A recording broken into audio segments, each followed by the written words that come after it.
Oh, hello. As you can tell, I'm doing a little bit of some comic book reading. And of course, I'm reading Wolverine, his first official solo series written by Chris Claremont and illustrated by Frank Miller. It seems appropriate since I'm doing a commentary companion episode of The Wolverine from 2013, especially since that 2013 movie actually does take inspiration from this particular comic book. Also, I hope I can get Wolverine voice actor Steve Blum to autograph this. I met Cal Dodd, the original voice of Wolverine, and I really do wish that I'd gotten him to autograph this, but I guess Steve Blum is also just as great, and I'm really looking, and I hope I can meet Steve Blum at Washington SummerCon, but enough about that. Anyway, The Wolverine 2013 is available to stream on these platforms. I should point out, yeah, I'm doing a commentary on the theatrical cut, not the director's cut, that's unrated, which is kind of almost Wolverine's first foray into R-rated territory. But anyway, yeah, you can watch The Wolverine on these platforms, and just remember, I'm doing a commentary on the theatrical cut, not the director's cut. But anyway, sit back, relax, and enjoy this commentary on The Wolverine. And I hope you get a chance to get a copy of a facsimile of this comic book. Anyway, enjoy the show. Welcome to Commentary Companions. I'm your host, Tony Garcia, and today I'm doing a commentary on The Wolverine, released in 2013. And let me say it, I have a total soft spot for this movie. Of course, if you've been with me on this YouTube channel long enough, you know that I did basically a pretty much a review of every single Wolverine movie starring Hugh Jackman, and as well as the solo Deadpool films after I reviewed Deadpool and Wolverine. And of course, before I get into my personal thoughts, in case you're wondering, now this flashback scene takes place in August of 1945 in a Japanese prisoner of war camp in Nagasaki. And if you know that this was during the final days of World War II, in which one of the atomic bombs detonated in Nagasaki on August 9th, 1945, which is around 80 years ago. It'll be 81 this year, but you get my point. And this was the bombing of Nagasaki was pretty much what helped stop World War II entirely. I mean, once Hiroshima and Nagasaki got bombed, this pretty much the Japanese were forced to surrender, thus ending World War II for good. But, I didn't realize at first that this was a World War II flashback until I was like, oh, yeah, this is a World War II flashback. Yep, releasing all the prisoners. I mean, that's nice. Anyway, back on subject. I was 16 going on 17 when I first watched this movie in theaters, and it was pretty much, it was me and my sister and my estranged father back when our relationship was decent, and it was like I was given a choice. Do I want to watch this or do I want to go to the fair? I thought, well, our options for movies, going to the movies, were kind of limited at the time, and I thought, screw it. I like Wolverine, so I'll go watch this film, and I didn't realize that this was also a straightforward sequel to X-Men: The Last Stand.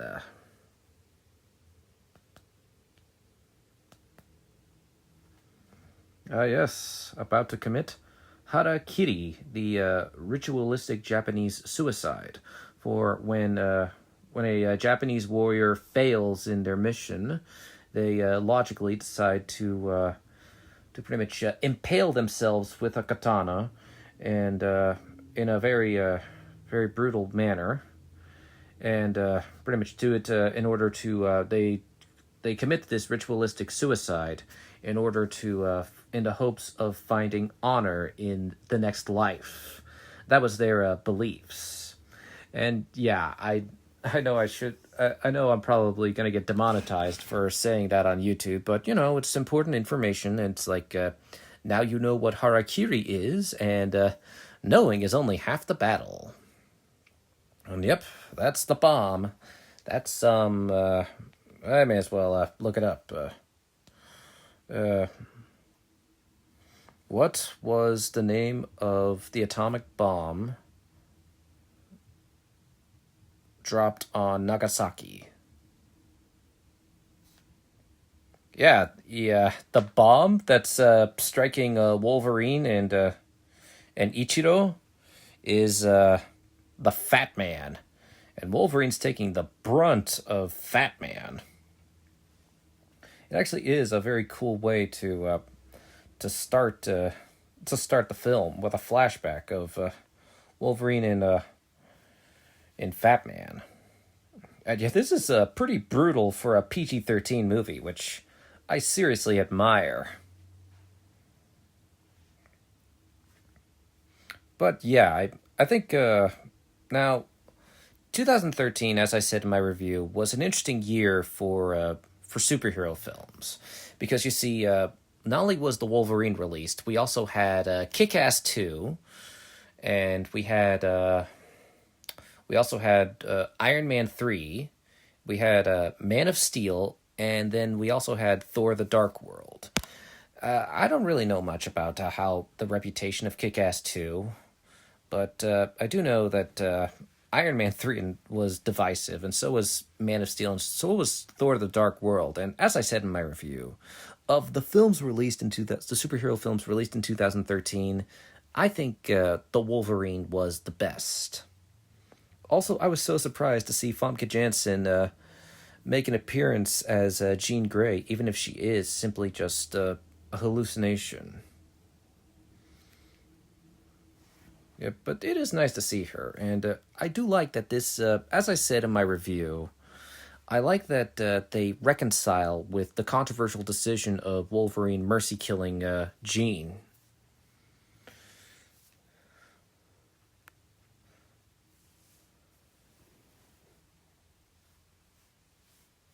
Nightmare within a nightmare. That's gotta suck. Now, anyway, the Wolverine is greatly inspired by the 1982 solo Wolverine story written by Chris Claremont and illustrated by Frank Miller. This was a 4-issue miniseries, and this comic book is notable for introducing a lot of important characters, and it actually really helped develop Wolverine. He was developed into a complex, samurai-inspired loner.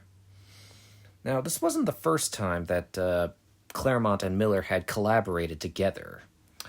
Also, I'm probably going to be saying Chris Claremont and Frank Miller a lot in this commentary, so whatever you do not make a drinking game every time I say Wolverine, Chris Claremont, Frank Miller, and Hugh Jackman and James Mangold. Please, if you do that, you're going to end up in the hospital for alcohol poisoning, and I do not want to be the cause of that.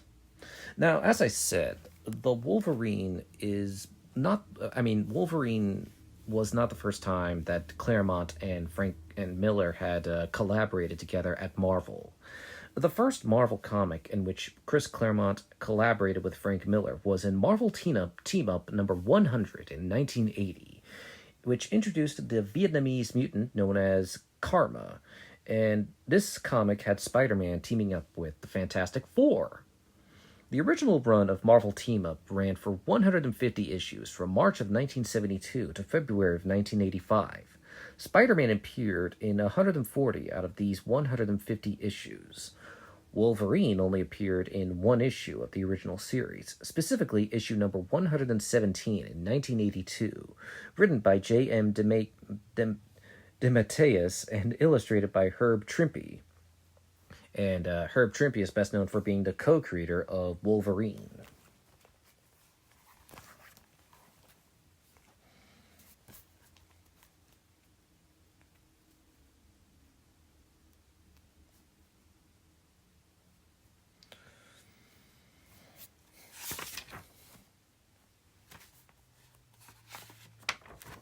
Oh boy, reckless. and trigger happy.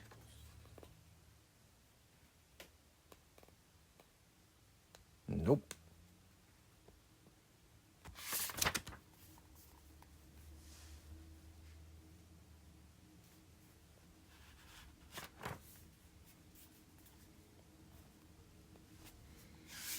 Now, of course, the Wolverine is notable for being the first time in which director James Mangold pretty much worked on the X-Men franchise. Originally, Darren Aronofsky was hired to direct the Wolverine. Why did Darren Aronofsky leave?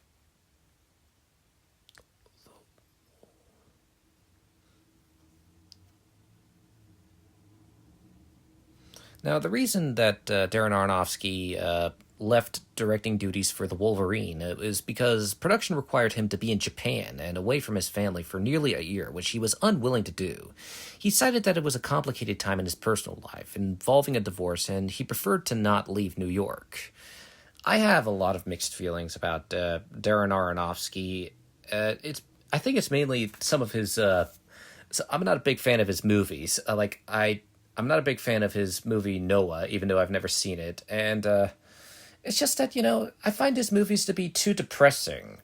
But I'm interested in watching The Whale since The Whale pretty much was is pretty much the big comeback movie for Brendan Fraser. So I'd be very interested in watching The Whale. But I find Aronofsky's movies to be too depressing and morose for my taste. I mean, films like Requiem for a Dream and Black Swan and The Wrestler. But, he does his own thing. And I guess, I mean, if a director wants to do gritty realism, then I think that's okay. 12 feet tall, huh? But yeah, and I guess I can respect the fact that he wanted to be with his family rather than work on the Wolverine. But I guess that's the second time he had the opportunity to work on a project with some involvement from Frank Miller. Because you have to remember, before Batman Begins, Darren Aronofsky was approached to work on an adaptation of Batman Year One with Frank Miller, which I mentioned in my Commentary Companions episode of Batman Begins. If I had a nickel for every time Aronofsky was close to doing something with that had something to do with Miller, I'd have 2 nickels, which isn't a lot, but it's strange that it's happened twice. Also, this whole beginning scene with the whole Wolverine confronting a guy for poisoning a bear, I mean, that's very much on par. Kind of faithful to the beginning pages of Wolverine's first solo issue. Pretty cool.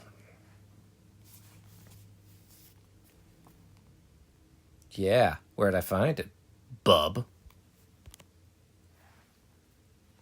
But yes, Aronofsky was supposed to direct, but he pretty much left to spend time with his family, and the project was delayed even more after the Tohoku earthquake and tsunami in March of 2011, which was 15 years ago. Eventually, James Mangold was brought on board to replace Aronofsky, and I think that's a good decision. Of course, this isn't the first time that James Mangold has collaborated with Hugh Jackman. As Mangold and Jackman had collaborated together on in the romantic fantasy comedy Kate and Leopold. And, of course, interestingly enough, Kate and Leopold also co-stars Liev Schreiber, who would later on play Sabretooth in X-Men Origins Wolverine. Now, ain't that a funny coincidence? There's Yukio. Oof. But, yeah.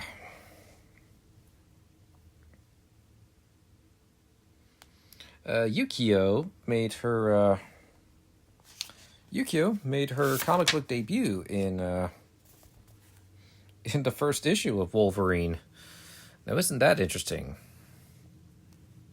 Of course, Yukio in this movie is, she actually doesn't have red hair. She actually has in the comics she has short black hair, and she wears a one-piece black jumpsuit. Very different from the movie. Of course, it's not a bad design, and I think Rila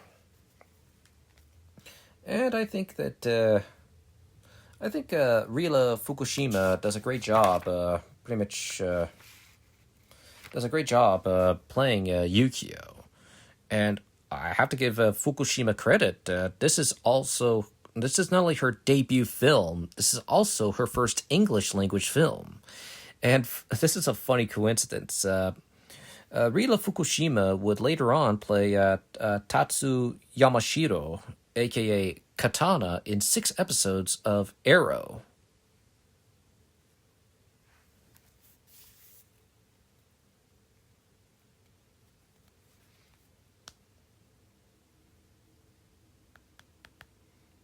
Yeah, that must have been racking up the bills.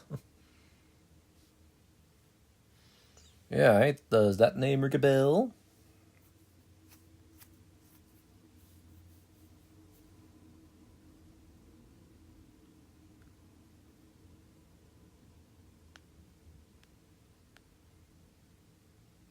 Hey, there's Halle Berry as Storm.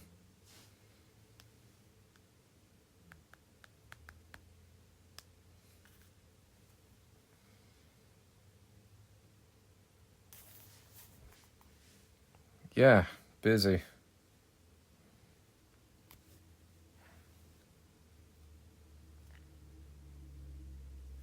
Yeah, besides, my passport might have expired.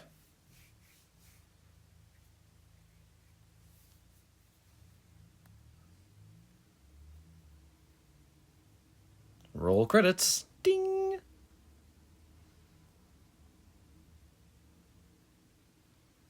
Now, Hugh Jackman is a self-confessed fan of the Wolverine comic by Claremont and Miller, especially the Japanese saga. This is what he had to say. There are so many areas of that Japanese story. I love the idea of this kind of anarchic character, the outsider being in this world full of honor and tradition and customs, someone who's really anti all of that and trying to negotiate his own way. The idea of the samurai too and the tradition there, it's really great. In the comic book, he gets his ass kicked by a couple of samurai, not even mutants. Now, Rila Fukushima read the comics in preparation for the role and was shocked that they wanted her to have dyed red hair, as, like I said, Yukio usually has short black hair, which is what she has naturally. Before James Mangold was involved, Guillermo del Toro expressed interest in directing, being a fan of the Japanese saga in the Wolverine comics. He met with Hugh Jackman and Fox CEO James Giannopoulos. I probably botched that. James Giannopoulos and about directing, but ultimately decided he did not wish to spend 2 to 3 years of his life working on the movie. Del Toro had also been approached to direct X-Men The Last Stand, but he declined in favor of Pan's Labyrinth. A very wise career decision, if you ask me. Now, according to James Mangold, this movie had started out as a prequel to X-Men, but later he decided to make it a sequel to X-Men The Last Stand. And this is what he had to say on the matter. I wanted to tell the story without the burden of handing it off to a film that already exists and having to conform to it all. The ideas of immortality reign very heavily in this story, and the burden of immortality weighs heavily on Logan.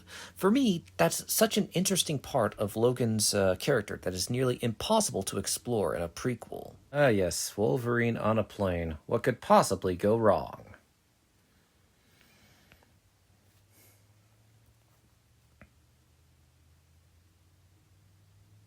But yeah, this is funny. A cynical James Mangold was shocked that 20th Century Fox agreed to let him end the movie in the way that he wanted. Which is kind of funny. Now, Hugh Jackman confirmed he had discussions with director James Mangold about test screening a PG-13 rated cut and an R-rated cut, but did not comment on filming sequences for them. Although this movie was confirmed to be rated PG-13 via a tweet from James Mangold saying, "It's PG-13, but don't worry, it ain't Bambi." And of course, we all know about the unrated and extended cut. that, is released, which I own. I own it digitally. Also, this is interesting. Rogue was involved in one version of the Wolverine script. She was going to try to convince Logan to return home, and she was going to end up joining him in the adventure. However, she was cut from the story due to director James Mangold wanting to focus on Logan's isolation.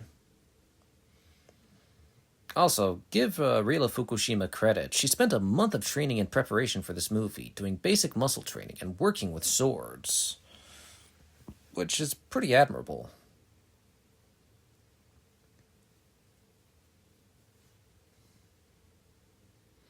Now, Darren Aronofsky rewrote the screenplay. Well, no, whoops. But yeah, Aronofsky, when he was still attached to the 2013 film, was pretty much. He rewrote the screenplay by Christopher McQuarrie, and it is speculated that the real reason for his departure was the studio's unwillingness to approve his draft, which aimed for a hard R rating due to heavy sexual content and brutal violence.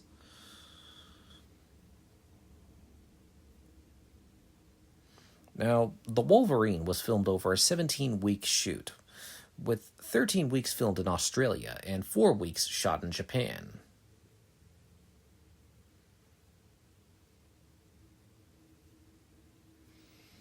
Doing some training. Some sword training.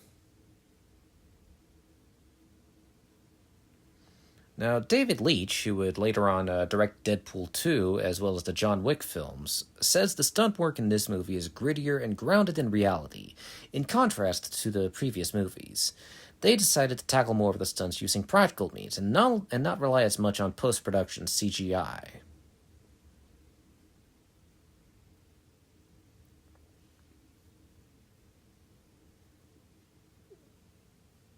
Mm-hmm. Now, ain't that interesting?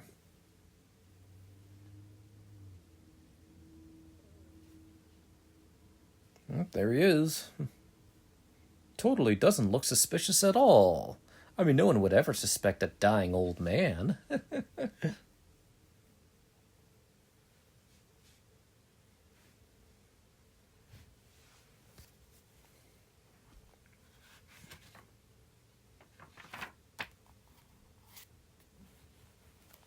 Now, Mariko made her comic book debut in Uncanny X-Men number 118 in February of 1979, created by Chris Claremont and John Byrne.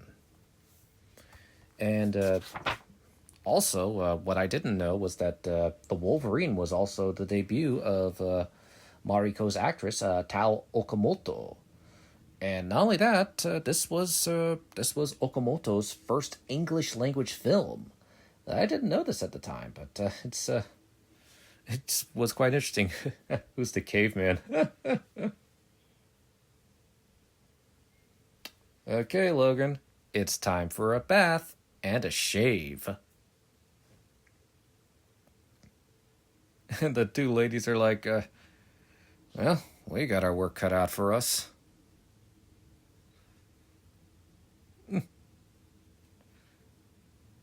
Well, that's persuasive. Shave and a haircut, 2 bits. And this is making me think of that scene from Prince of Egypt where Moses got a bath after meeting Jethro and such. Yeah, I could do that bit. Oh, it seems you didn't clean every bit of me. And somehow his hair naturally reverts to that signature spiky hair.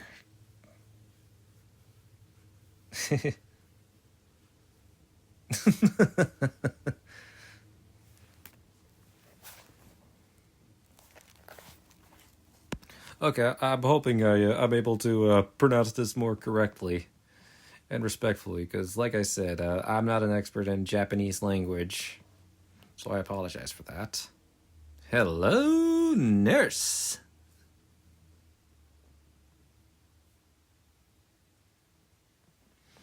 And Ichiro is played by Haruhiko Yamanouchi. And Yamanouchi started his career as a mime and was also a dancer and choreographer. He is also fluent in Italian, having done Italian dubbing for Ken Watanabe, Hiroyuki Sanada, and the late Keri Hiroyuki Taguada. And because he's so fluent in Italian, Yamanuchi also did the Italian dub for the Wolverine. And he's also done Italian dubs for Despicable Me 2 and Elemental, the Pixar film, voicing Bernie. Yikes.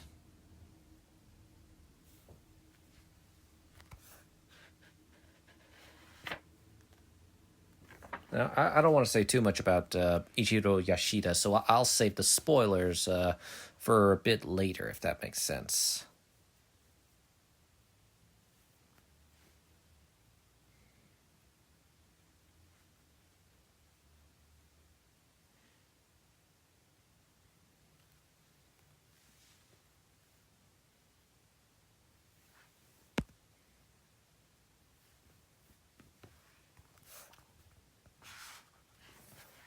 Don't we know it?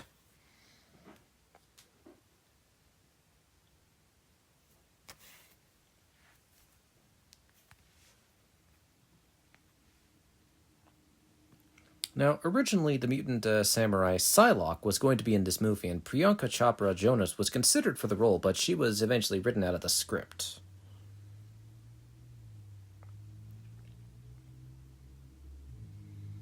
Now, The Walking Bear was a Weta digital creation, WETA, Weta. I always thought it was pronounced Weta, but anyway, the bear was a Weta digital creation that was based initially off the animatronic bear built for the later nighttime scene by Makeup Effects Group and a real grizzly bear in California that was photographed for reference. The digital bear was modeled in Maya, and its fur groomed with WM Wig, Weta Digital's latest incarnation of Barbershop, its proprietary hair modeling and sim software. Muscle and skin was rigged using WM Tissue, our in-house solver, says Weta Digital Visual Effects Supervisor Martin Hill. Then textured with Mary, shaders and fur and PR Man, using our custom shaders based off Zinke's dual scattering methods with a spherical harmonic approach for image-based light for scattering and diffusion. The close-ups were done in the same way for the non-2.5D parts, with extra wetness on the first shading and groom. Makeup Effects Group, under the supervision of Nicolau and Paul Caddy, built a 12-foot tall animatronic bear that was used to shoot the dying creature after it has been hit by a poisoned arrow fired by hunters. Logan comforts the bear and eventually ends its suffering. The bear was controlled by 3 puppeteers on location articulating the muzzle and paws via remote in simulated pouring rain and mud. Construction began with a maquette sculpt for approvals. The bear head, paws, and teeth with sculpted in clay for fine detail. The teeth fabrication went even further with molds taken to a craft dental acrylic versions. Eyes were formed by molding a ball bearing, creating a resin copy and grinding down the top layer of the resin ball to represent an eye and painting in a clear resin lens look. The bear's body was made up of a muscle suit with a woven hair fabric covering and individually hand-punched and implanted hairs. That's quite admirable. Now, according to director James Mangold, this movie was influenced by the Japanese samurai movie 13 Assassins and Hiroshi Inagaki's Musashi Miyamoto Samurai Trilogy, the westerns Shane and the outlaw Josie Wales, the crime movies French Connection and Chinatown, and the dramas Black Narcissus, Floating Weeds, Chungking Express, and Happy Together. It's like, oh no, you don't. Where do you think you're going?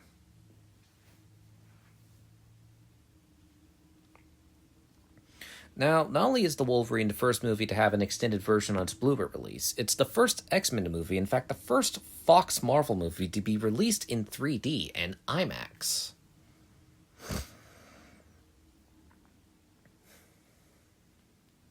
Now, Hugh Jackman approached Sean Levy to direct while the two were working together on Real Steel, but Levy declined because it's your 5th time playing the character. I'm doing original films.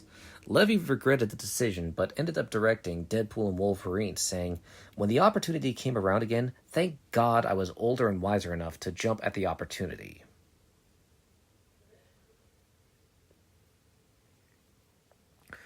Oh boy. Actually, let's talk about how Hugh Jackman got buff. To prepare for the role of Wolverine, Hugh Jackman contacted Dwayne Johnson for advice on bulking up for the movie.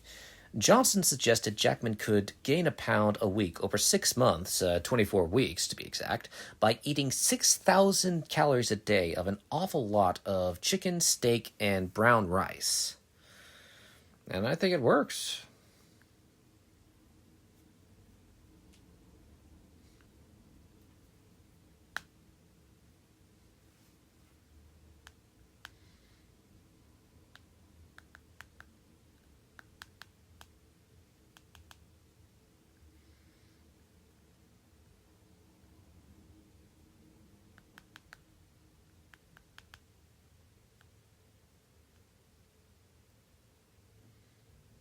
$200.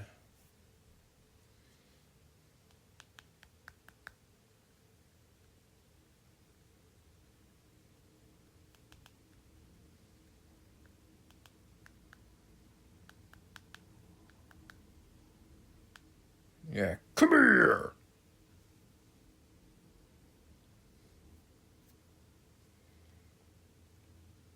It's a trap!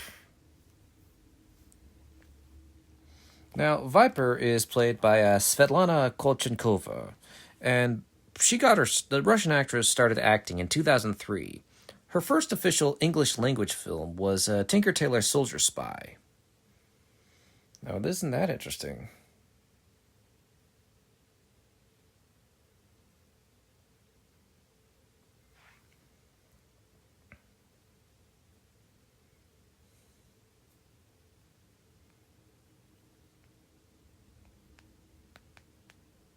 Yeah, that'll last. Yeah, she didn't see that coming.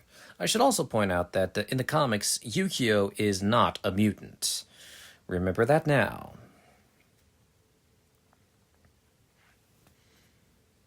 I'm surprised they were able to get a black suit in his size. Normally, I can't even find clothes like that in my size. Yep, and I think that's, Noboru.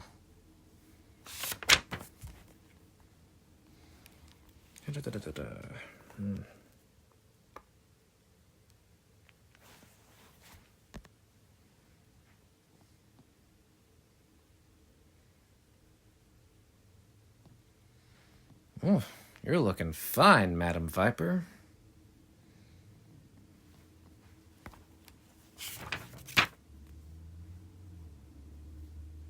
Ah, shoot.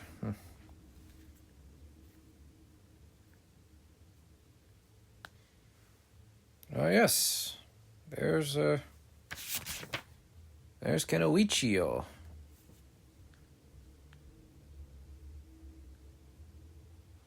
Oh, yeah, Noburo was pretty much created for the film, I guess.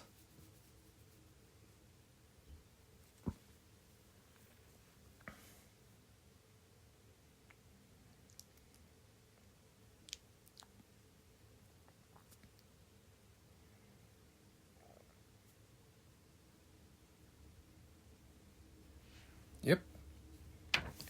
And here, Noburo is played by Brian T. Now, Brian T. started acting in 2000. His first major English language film was The Fast and the Furious Tokyo Drift.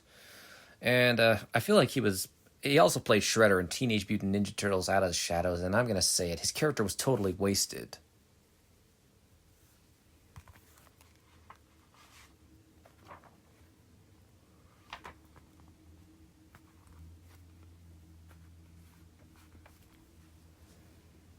Ooh, that sounds racist. But yeah, it's almost like, and he never shut up. He wouldn't shut up about you. Of course, Shinjin also debuted in issue number 1 of the Solo series. Now, anyway, Shinjin is played by Hiroyuki Sanada, who was a protege of the late Sonny Chiba. Now, Sanada was in the... Wait, hold on. Is it Sanada or Sarada?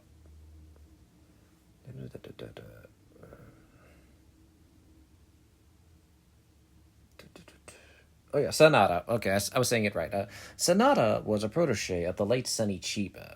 He was also in the original Ring horror film, and he played the lead Yakuza in Avengers 4, but of course, you might also know him for being in Bullet Train and for playing Scorpion in the 2021 Mortal Kombat movie.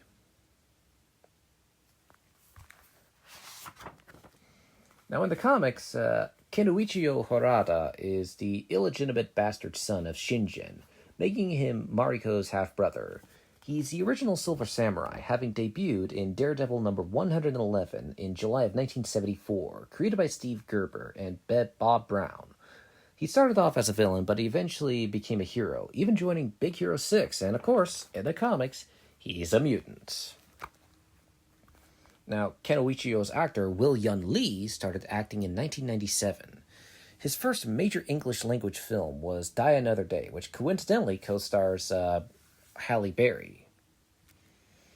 Now, Hiroyuki Sanada's first English language film, Hollywood film, was The Last Samurai, starring Tom Cruise. Before that, he was the Fool in a British stage production of King Lear from 1999 to 2000.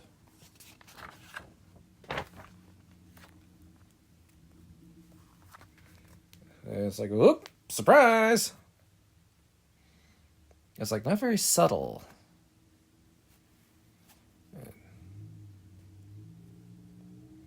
Yeah, a bunch of Yakuza. Oof. So this is what it feels like.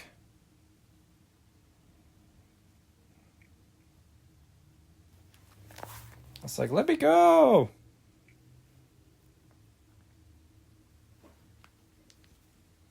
It's like, talk about escalation.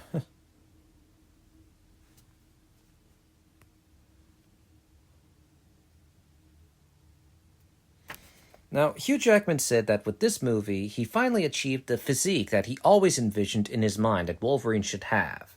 He said that for some reason, on each of his 5 prior takes of the character, he felt that he never had enough time to get in shape. For this movie, he finally had enough time and got his body exactly the way he wanted it to look. Will Yun Lee also said that it was Jackman's best physique for the role of Wolverine.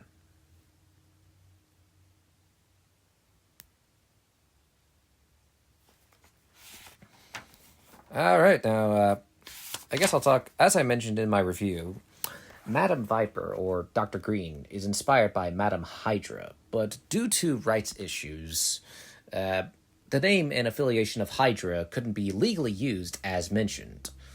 Now, like I mentioned in my review of the 2013 film, Madam Hydra, or Madam Viper, debuted in Captain America number 110 in 1969, created by Jim Steranko.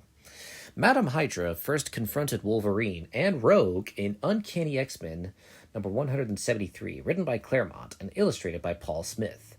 Its previous issue is something of an epilogue to the solo series.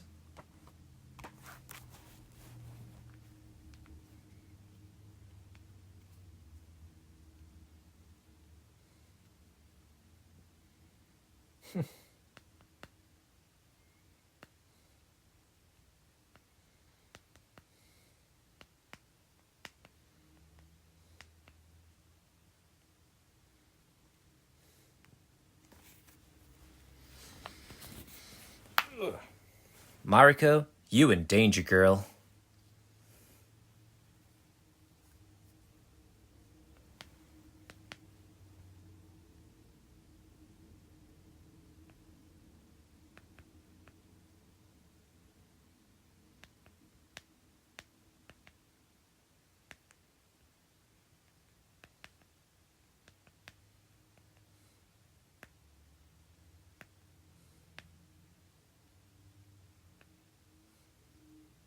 Also, yeah, like I said, one of the biggest things that makes the Wolverine such an improvement over X-Men Origins are the claws.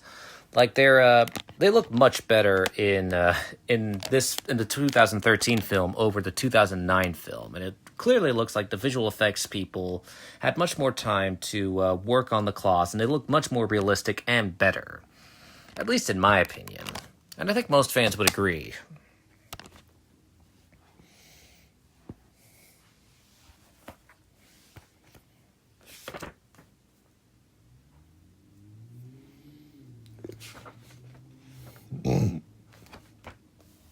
Now, as mentioned,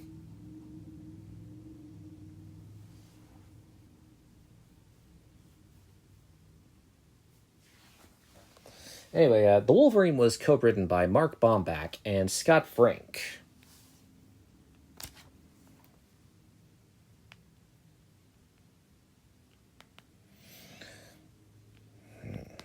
Sorry, multitasking.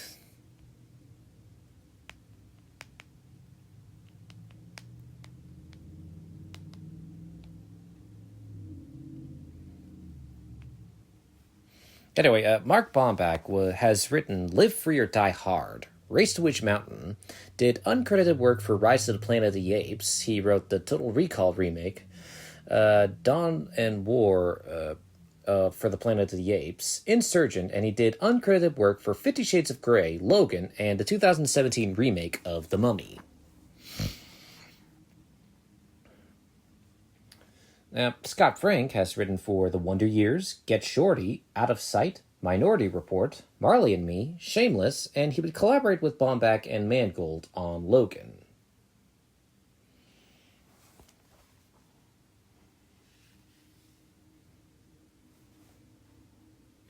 Also, this film is the second time in which composer Marco Beltrami composed music for James Mangold. He's done it around 4 times.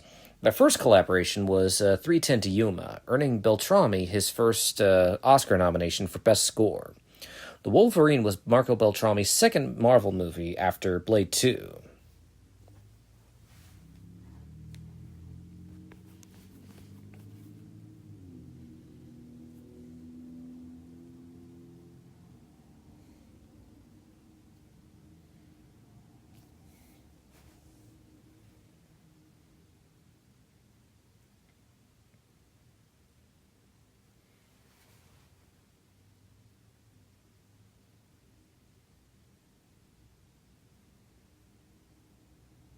Now, Hugh Jackman was paid $20 million, 40 times his salary for X-Men. Also, Jessica Biel was offered the role of Viper, but a deal couldn't be reached, and she dropped out.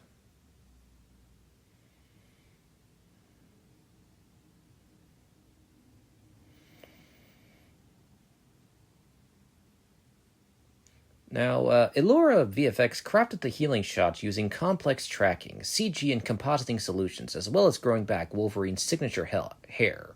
For Crispy Logan, as we called it, one of the biggest challenges was to make it look like his skin was healing and not just dissolving back to his healed skin, says Elora visual effects supervisor Julian Dimsey, who also oversaw work with VFX supervisor Glenn Mellenhorst on the show.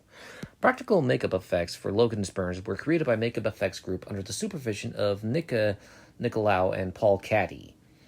The studio sculpted burn shapes and wounds that were converted into silicone and vinyl prosthetics to simulate the wounds. For the head healing shots, Jackman performed with no shirt on and some lightly drawn tracking markers. We used a layered approach for the tracking, says Elora lead lighter Drew Wood Davies. We had a highly detailed digidouble scan of Logan given to all the vendors. We rigged this and turned it into an animatable asset. Animatable. That was roughly match moved to shot to the point where we were happy with it. Then our lead creature guys went through and picked a series of key poses we could create high-res blend shapes for. We then used those to correct the match moves. The next step was some painstaking soft tracking done in synth eyes on Logan's skin to match muscle movements and twitches. All those points were then projected back onto his surface in screen space, says Wood Davies, and then skinned to give us all those little subtleties in the movement. Then we could move into the lighting and shading and put all the effects on top of what was a pretty solid track. The CG components of the shop were created in Maya and rendered in V-Ray with compositing in Nuke. The burn effects were animated mats generated in Nuke using a series of library elements and animated masks that would control the reveals of different parts of the surface at different times, explains Wood Davies. The hair was handled in a similar kind of way we used Yeti within Maya, and used animated mats to handle the regrowth of hair in those areas once the healing effect had taken place. We also used those masks to control displacement and things like that, so as the effect retreated, it didn't feel like it was dissolving, adds Wood Davies. The masks got us so far, and there was also some comping down the track to make it work. Oof, that's not good. Yeah, in the comics, Wolverine has lost his healing factor around 15 times. At least, that's what I think. I can't really confirm.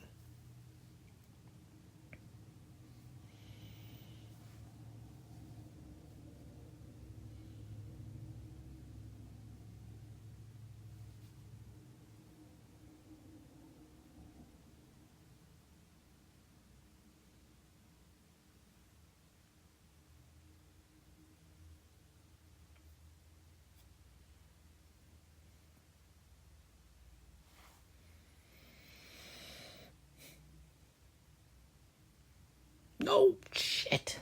Sorry. A bit of a technical difficulty.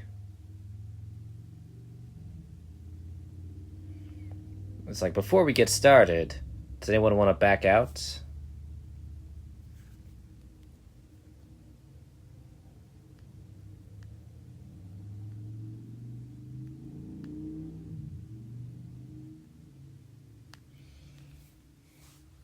Now, for the bullet train fight, the actors and stunt performers filmed on wires above a set piece surrounded by green screen.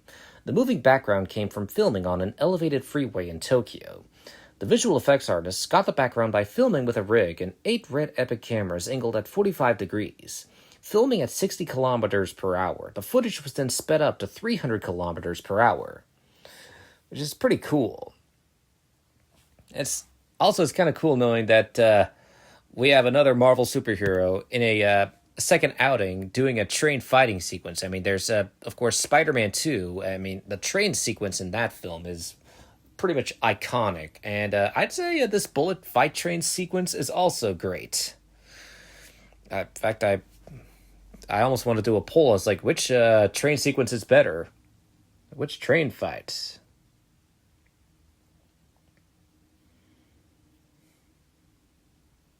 You got a train to catch. Sorry, I couldn't resist saying that.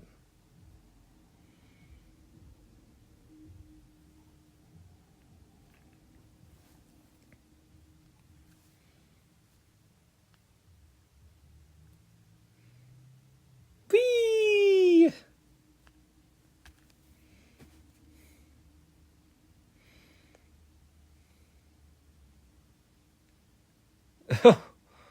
He's dead.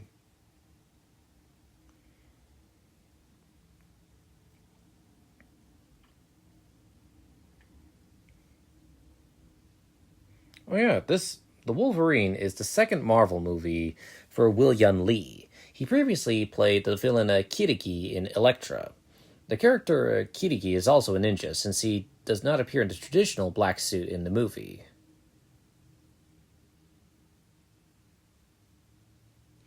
Now, Hugh Jackman wanted Kevin Durant to reprise his role as the Blob from X-Men Origins Wolverine.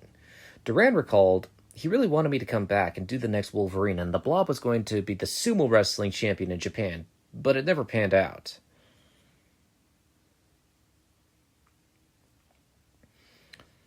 Thanks to the success of The Wolverine, this film broke $2 billion at the global box office. In May of 2011, 20th Century Fox was down to a short list of 8 candidates to direct. Jose Padilha, Doug Liman, Antoine Fuqua, Mark Romanek, Justin Lin, Gavin O'Connor, Gary Shore, and of course, James Mangold. Also, this is a fun fact. Hugh Jackman and Hiroyuki Sanada share a birthday, which is October 12th. Aw, kitty cat. Amir Mokri was the original cinematographer, but he was replaced during filming by second unit director of photography Ross Emery. And Mark Millar, who is a longtime Marvel Comics writer, was served as a creative consultant for the film.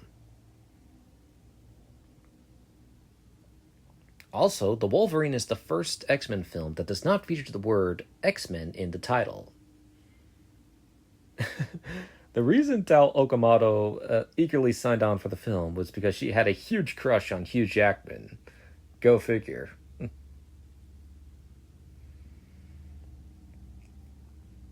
The movie was being shot on all 6 sound stages at Fox Studios Australia, an international production facility which was also used for The Matrix, Moulin Rouge, Mission Impossible 2, Attack of the Clones, Revenge of the Sith, and Superman Returns. In 1999, Fox opened a $261 million theme park on the grounds. Think an experience like Universal Studios Hollywood. Fox Studios' backlot theme park closed in late 2001 due to poor ticket sales. That's a shame. Also, this is the first X-Men movie since X-Men not released in the spring. Every movie in between has been released from mid-April to early June.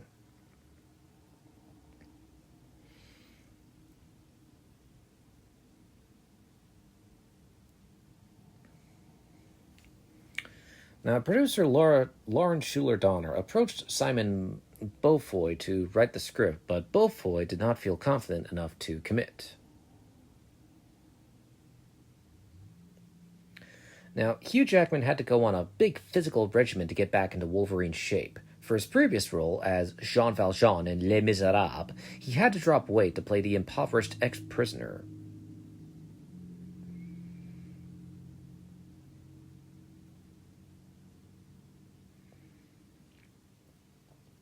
Now, Japan doesn't actually have a Japanese Film Commission, a body that would be instrumental in shutting down streets for location shooting. Instead, the production would have to do most of their own location work without official help.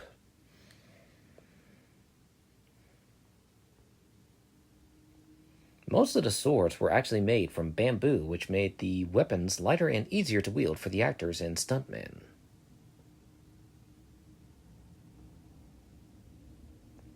Now, Hugh Jackman approached Bryan Singer to direct, but Singer had already committed to Jack the Giant Slayer.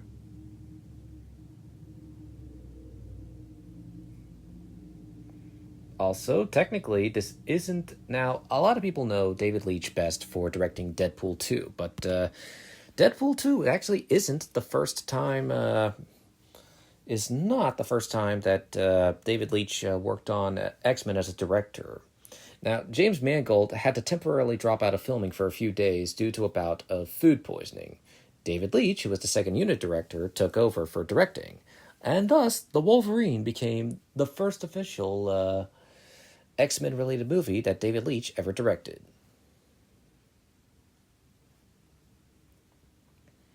Now, Lauren Schuler-Donner was absent for most of the filming as she was undergoing breast cancer treatment.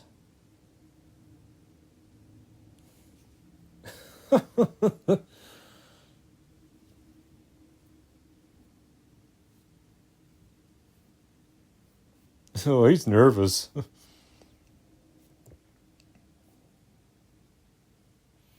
Now, Wolverine's adamantium claws were variously made from metal, polyester, and rubber, depending on the shot.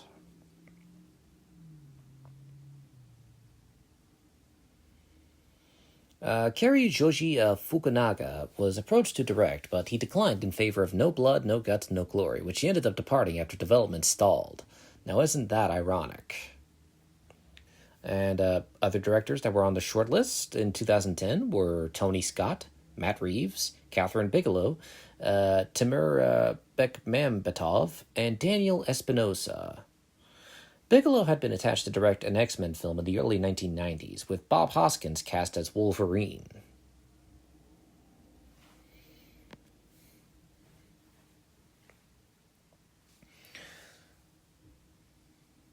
calling her a blondie.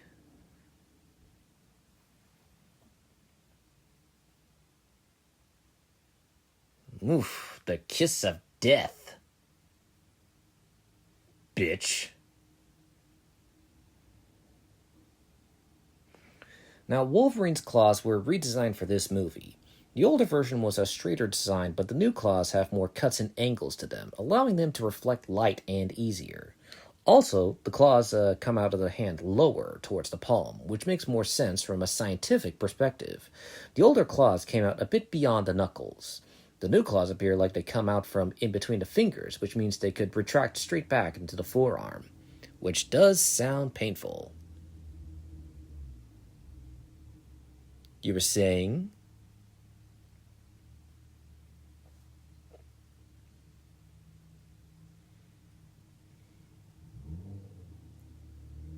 Ooh, that's gotta hurt.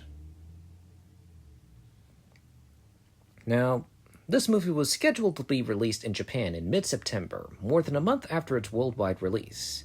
This was to avoid insensitive screenings during the early August anniversaries of the atomic attacks on Hiroshima and Nagasaki.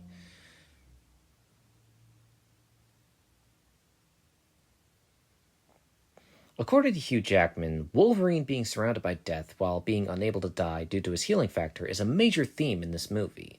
He realizes everyone he loves dies, and his whole life is full of pain, so it's better that he just escapes. He can't die, really. He just wants to get away from everything.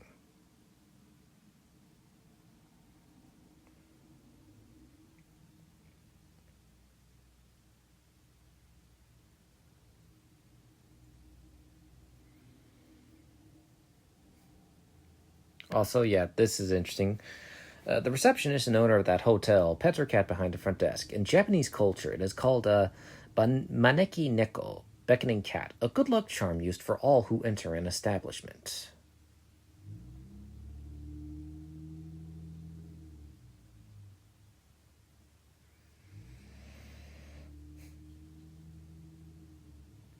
The taxi sign on the roof of the taxi standing outside the Love Hotel in Tokyo has the X-Men logo on it.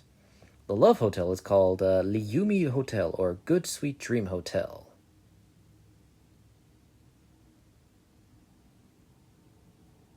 Apparently, there's a man in the background can be seen wearing a hat that features Spider-Man. Here we go again with the Spider-Man references.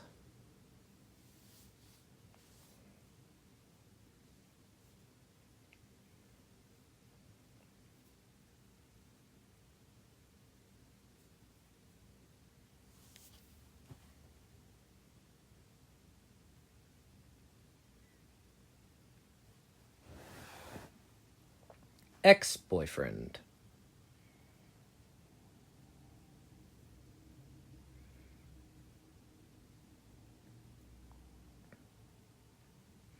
Now, Wolverine rides a Ducati Diavel motorcycle in this movie.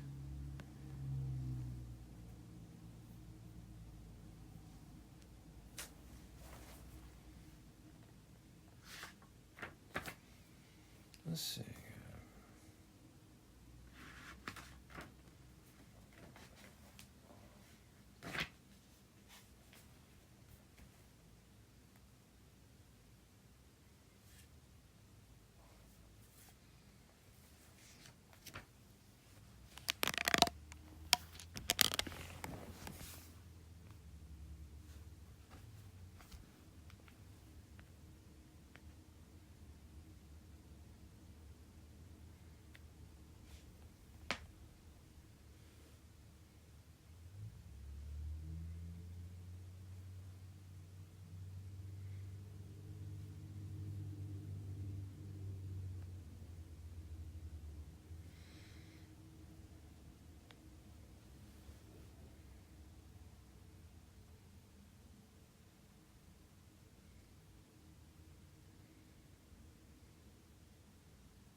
Mariko, you in danger, girl.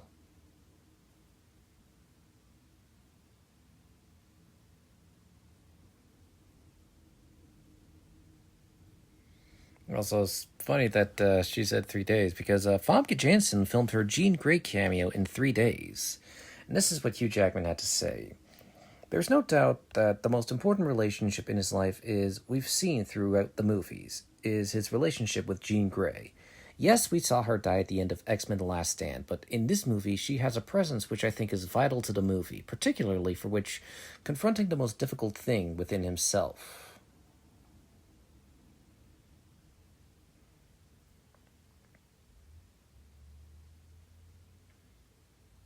Now, there were plans for Hugh Jackman to wear Wolverine's signature yellow costume in this film, but the idea was scrapped.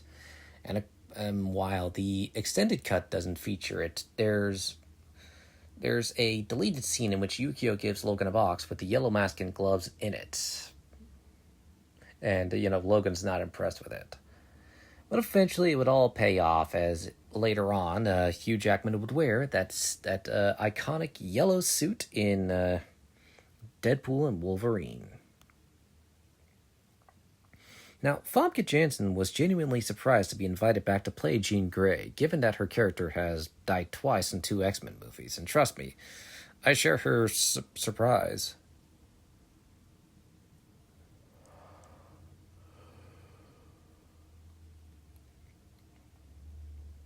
Our island is long and thin. Trains only run in 2 directions.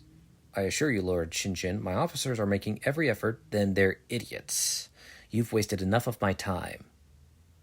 I have my father's affairs to attend to. Get out and find her.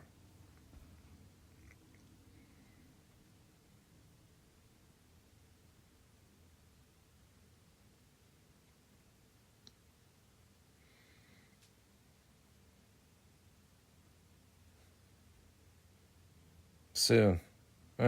Famous last words.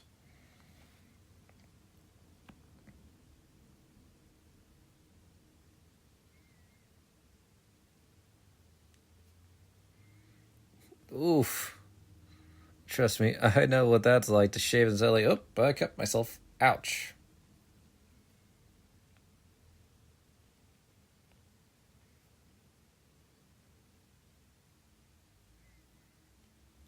Please, wait a few days.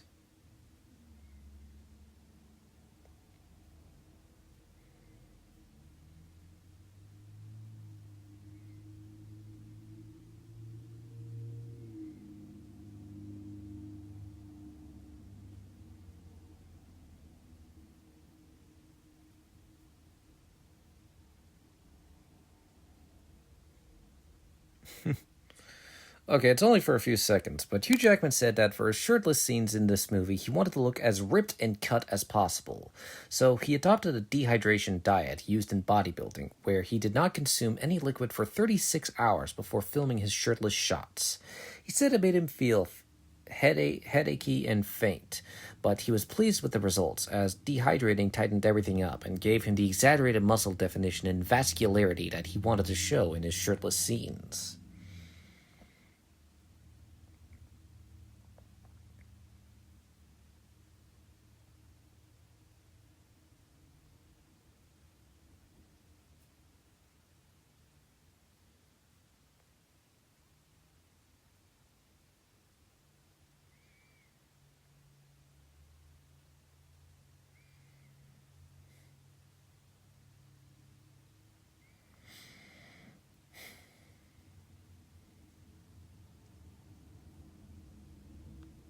Also, yeah, I guess I should mention the elephant in the room. Tao Okamoto would later on play Mercy Graves in Batman v Superman: Dawn of Justice, and yes, I do think her character was totally wasted. You know what I mean?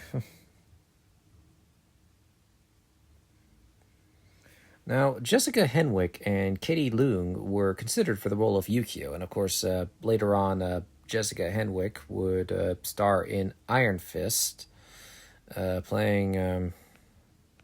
Come on, what's the name? I playing.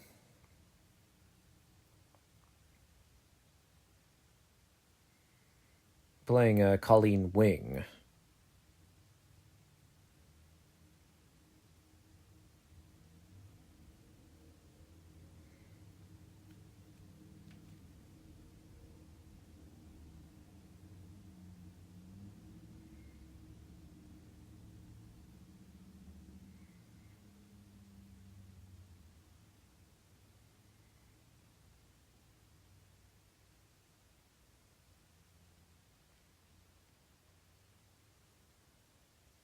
katana.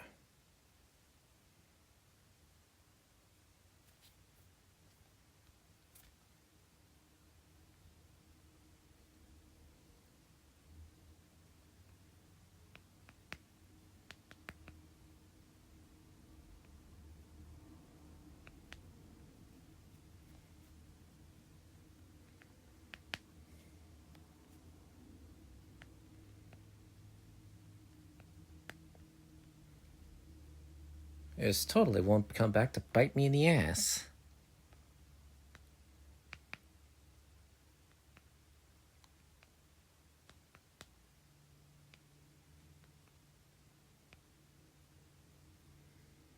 Yep, it's probably safe to get out. You probably won't die from radiation poisoning.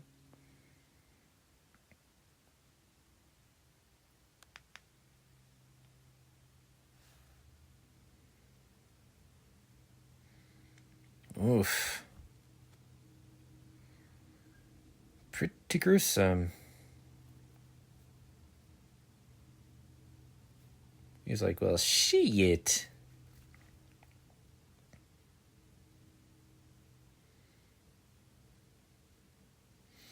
Now, the young Yoshida is played by Ken Yamamura. And he also plays Takashi in the 2014 remake of Godzilla.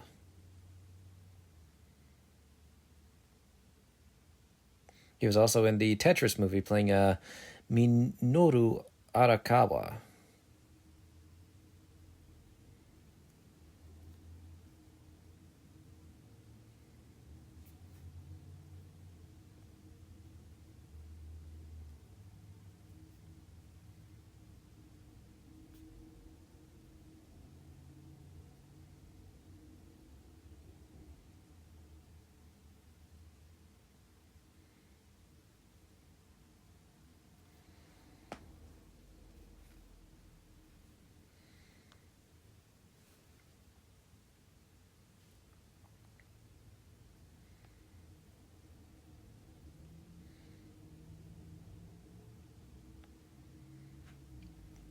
Yep. Nightmares, PTSD. Not fun. It's like, you don't want to know, bub.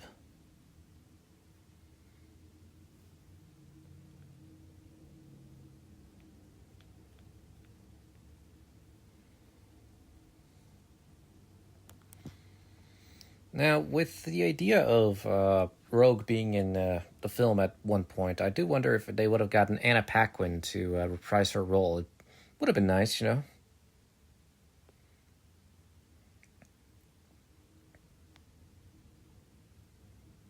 Shoot. Press one wrong button and everything goes wrong.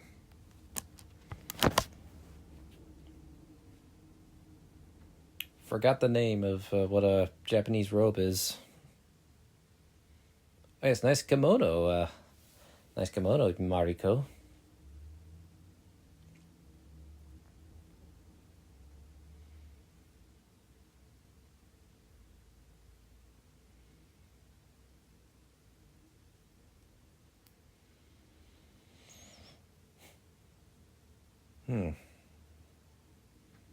Was the Wolverine the first time David Leitch worked on an X-Men film?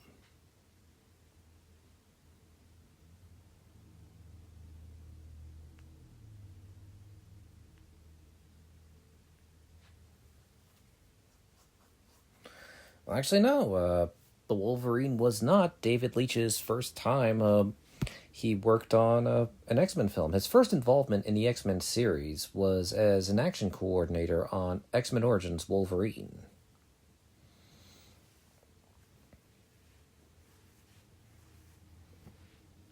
Oh, smoochy smoochy. How many hours did it take to put the makeup on Burnt?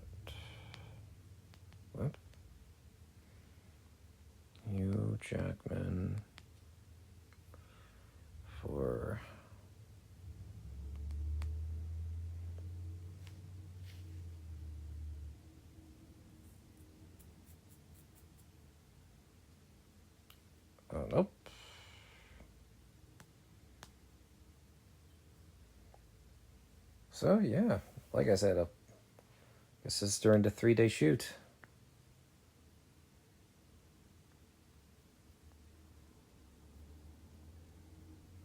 Now, it took approximately 4 hours to apply the practical burnt makeup to Hugh Jackman for the Wolverine.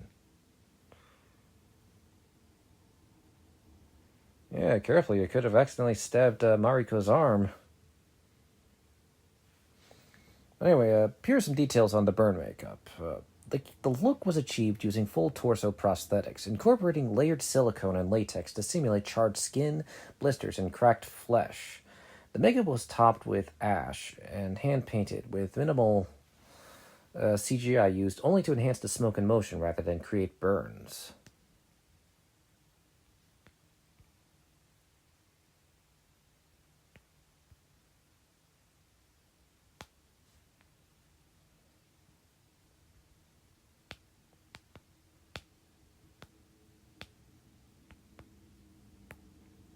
For comfort.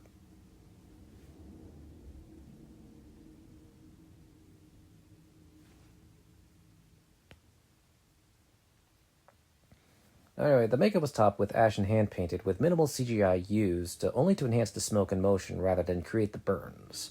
For these specific intense scenes, Jackman famously used a dehydration diet, going without liquids for 36 hours, as I have mentioned before.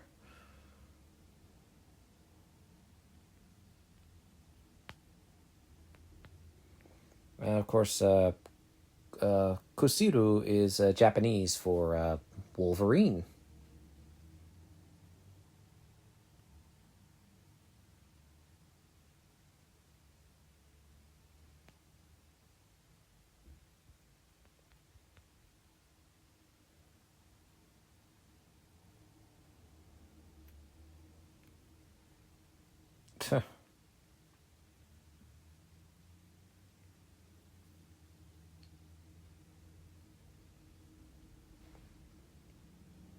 Makeup effects group. And of course, Meg effects. It's like makeup effects group effects. That's kind of redundant.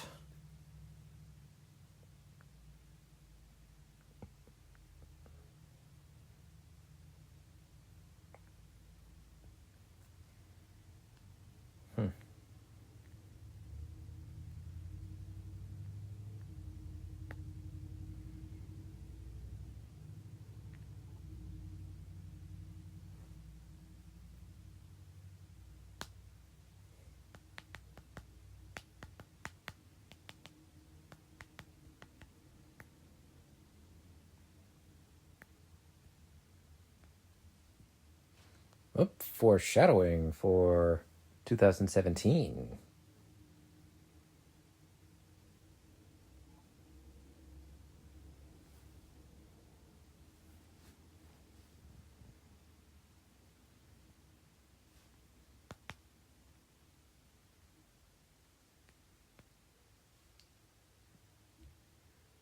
Yoo-hoo, Mariko!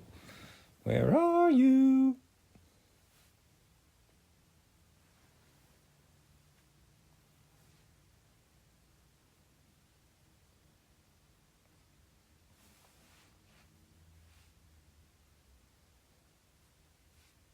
Yep, here we go again.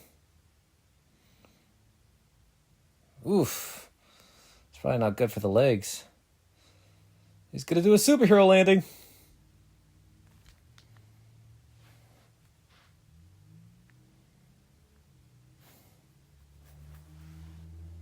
The heck?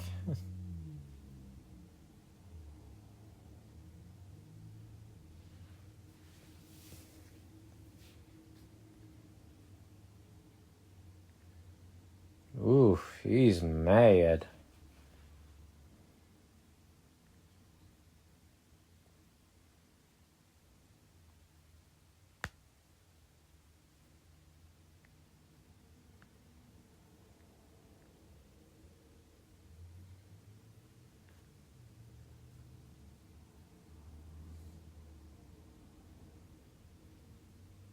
Gaijin. Yeah, that's racist.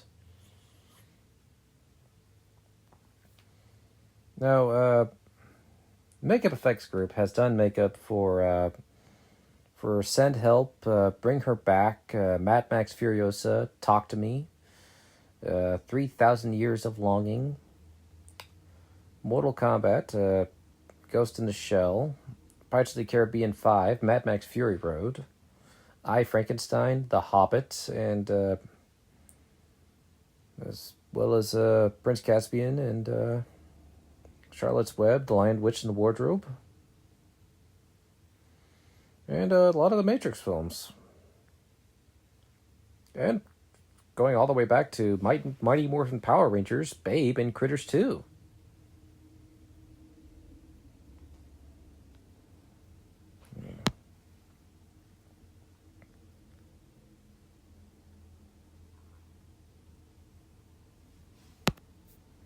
Now, gaijin is Japanese for outside person. It's a term for foreigner that is considered impolite or a derogatory slur by many, while others view it as a neutral, if blunt, abbreviation. While not inherently a slur in all contexts, its usage, especially by older generations or in a hostile tones, can carry xenophobic connections or of outside or not one of us, whereas gaikokujin is the formal neutral term.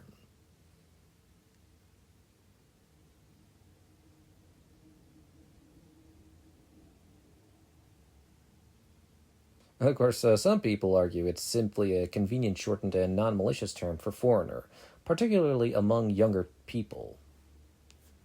And so she foreshadows what will eventually happen in Logan. But we'll talk about that later.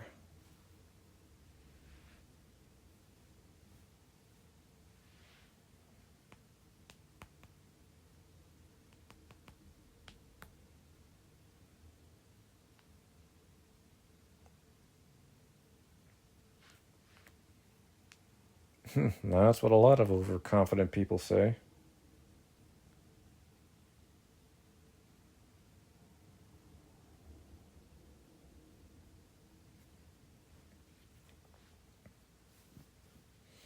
Now, Marco Beltrami has explained when it came to composing the music for The Wolverine, I think I do every movie as a Western, whether it is or not, so there's definitely some of the spaghetti Western influence on my music throughout the score, and I guess throughout a lot of my work.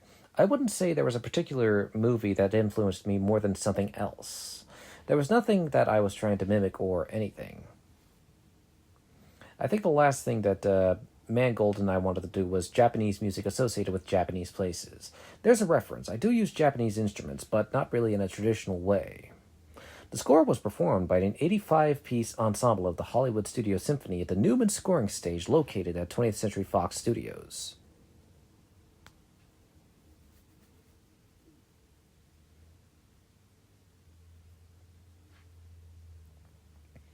Ugh.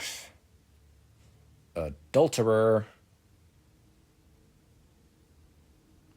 Caught with his pants down and off. Minister of Justice, what a joke.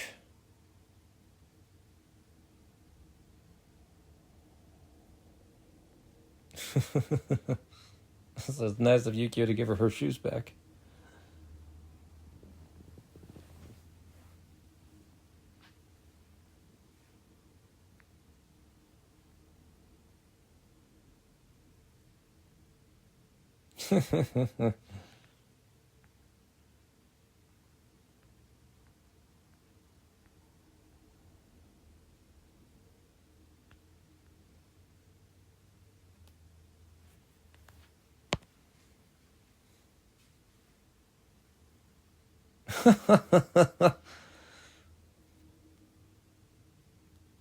One word left.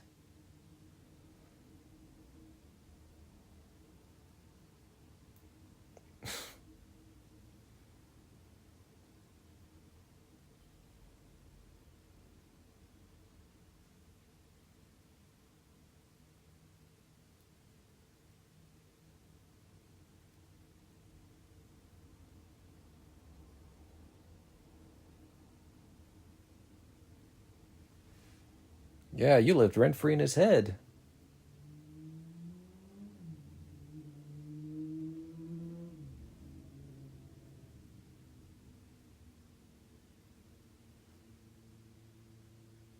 Yeah, he thought wrong.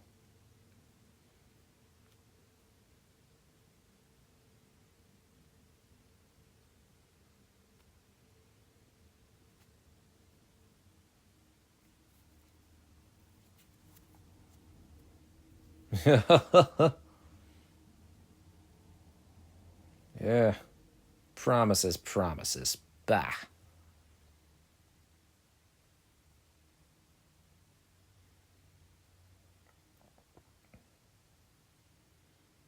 I lied.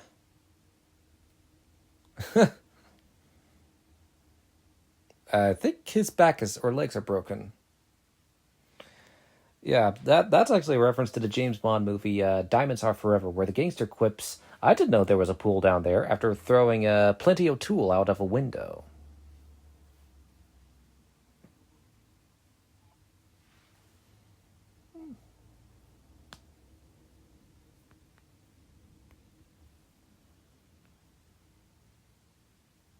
Genetics. Ooh, and he's out like a lump.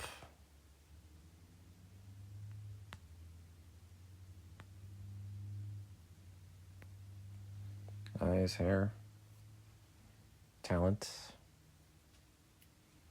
temperament. Not every child gets the same. My father saw little of himself in me, but in you, he faced a mirror. He's jealous. It's like, you're not gonna get out of this one.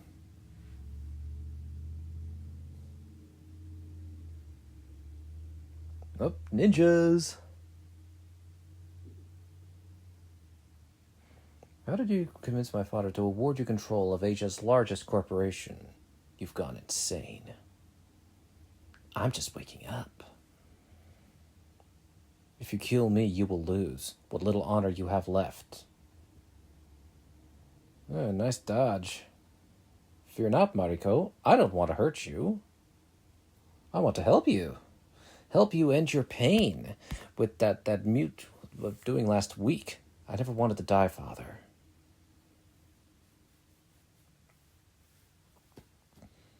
If ninjas are after him... It's like, fool, you're messing with Scorpion. Yes, I am totally going to be making some Mortal Kombat references, because I have to.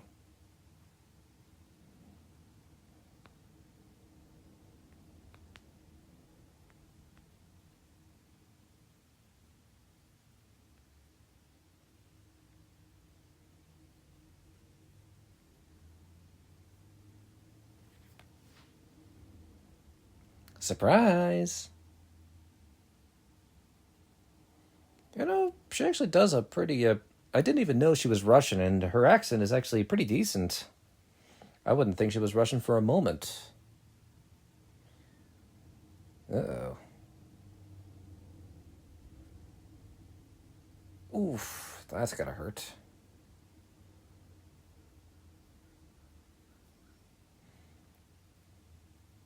I feel a little woozy here! Yeah, take a dip.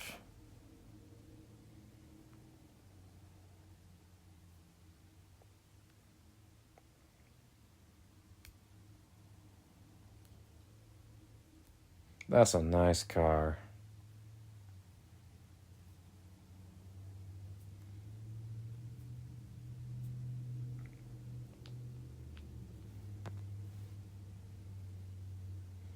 I got a bad feeling about this.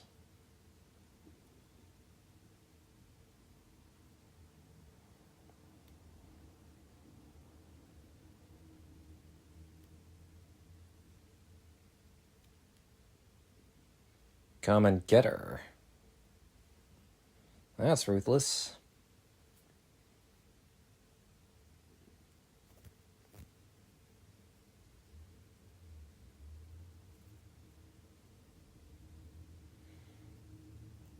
Yeah, I mean, that totally does makes him look innocent.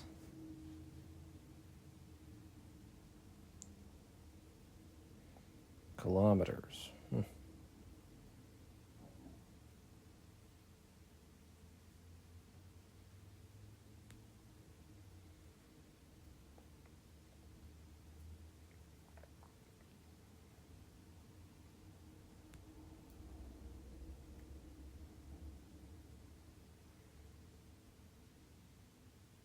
All healed up. Or not. He's all like, I'm dying, so I may as well take you all out with me.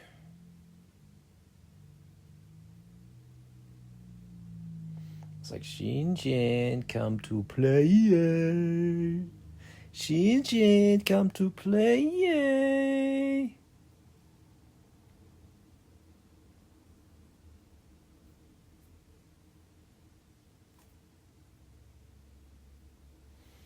Oh, look. It's a parasite. Parasite? Who are you calling a parasite?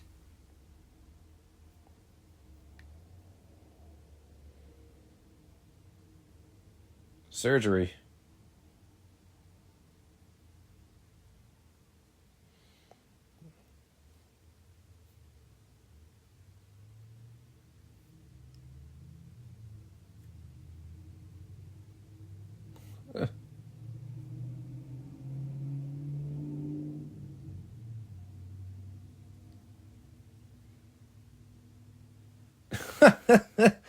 Yeah, it sounds like when Deadpool says, you may want to look away.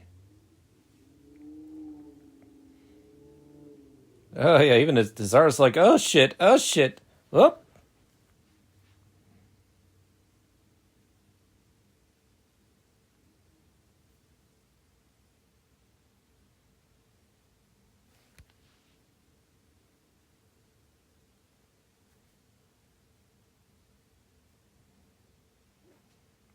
So I'm trying to find the right time to play this clip. All right. Get over here! Yeah, like I said, I couldn't resist.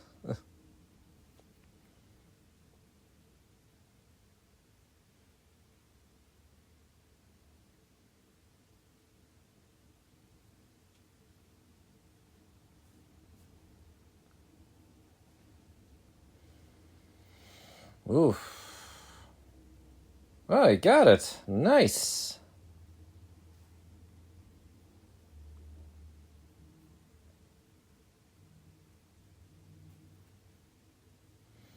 But the question is he successful?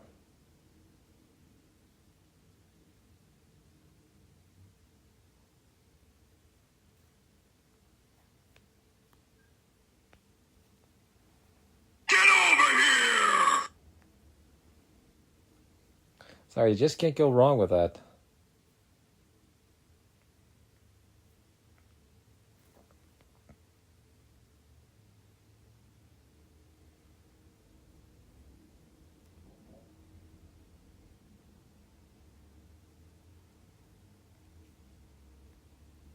Get over here!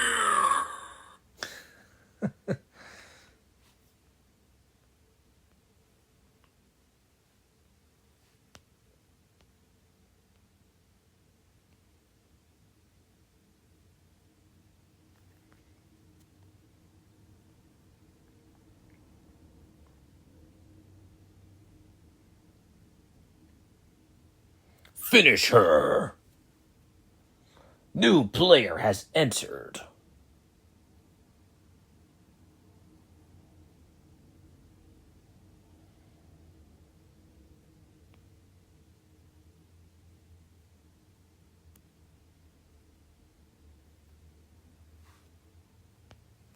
Get over here! Get over here! Get over here! Get over here! Get the fuck over here!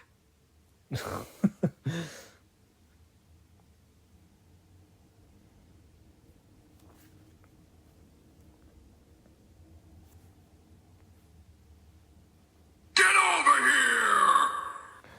I'm sorry, I just can't resist with all the Scorpion references.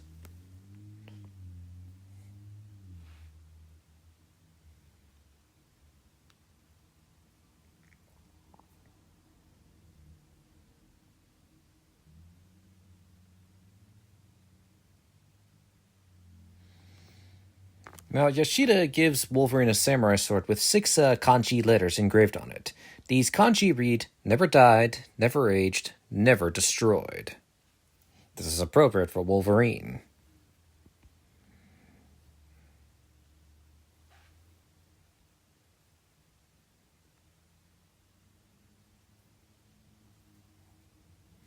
Ah, jeez, the one time I want to play the clip and then it decides to do the swirl of Get blue. over here!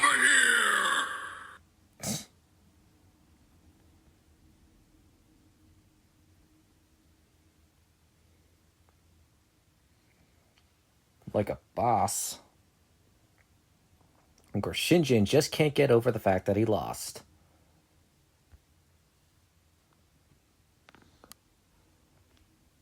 Darn it. Get over here!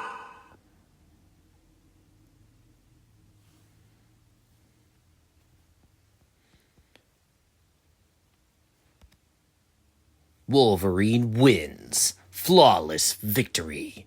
Fatality. Okay, I'll stop with the Mortal Kombat references.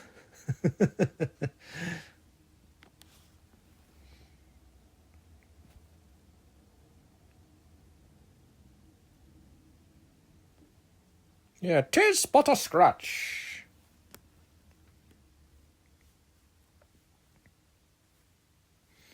You know, if Freddy Krueger was telling him, come and get her, he'd be like, Come and get her, bitch.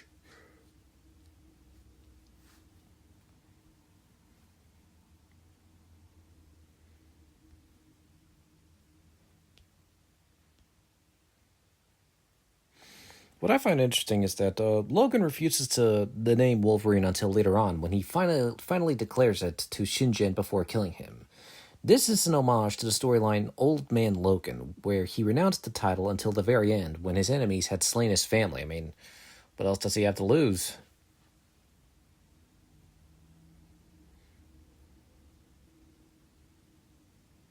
Well, congratulations, Sherlock, you just figured it out. I mean, she's probably thinking, a little bit of both. But she's almost got a look that says, what took you so long, idiot? Ooh, that's gonna hurt. And she's probably thinking, oh, come on, do you really have to knock me out again?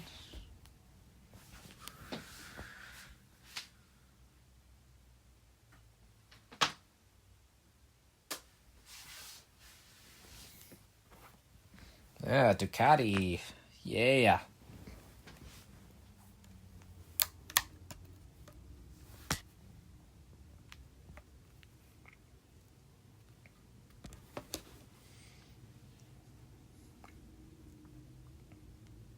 So did they like take off her shirt for her? That's pretty violating.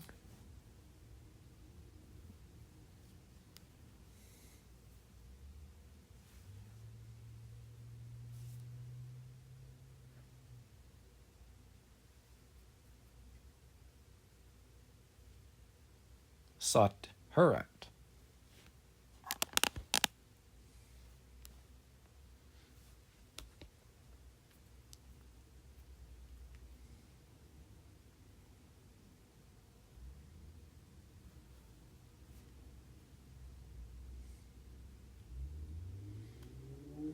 Oh, is that Shredder? No, it's not. I'm just messing with you all.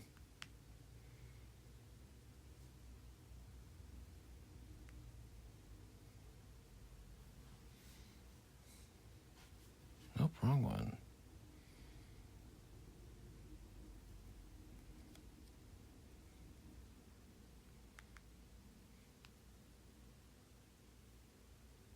Ah, yes.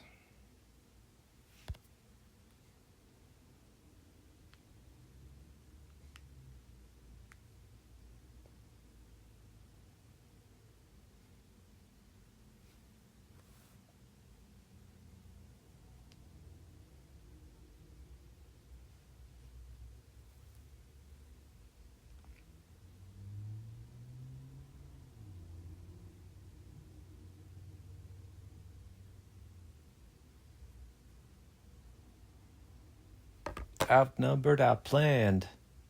You gotta make it all outstand. Hey, yo, I'm gonna need a right-hand man. Can that be real a second? For just a millisecond, let down my guard and tell the people how I feel a second. Now I'm the model of a modern major general. Virginia's pride. I forgot the rest of the lyrics.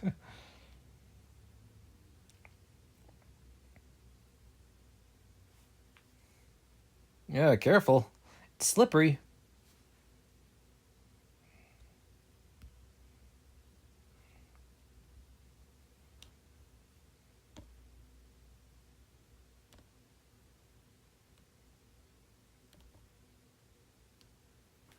I was like, well, that's not nice.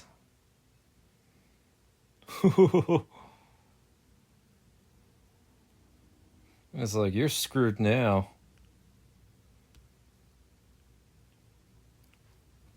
Now, the bolo created for Trinity in The Matrix is reused in this movie. One of the ninjas uses it with an axe attached to the end in the Ice Village sequence here. John Bowring created most of the weapons used in this movie. He worked on X-Men Origins Wolverine and The Matrix and created the iconic knife in Crocodile Dundee. Oh boy. Surrounded by arrows. But I bet you most of them are probably thinking when shooting at him, they're probably thinking, Why won't you die? yeah, why won't you die?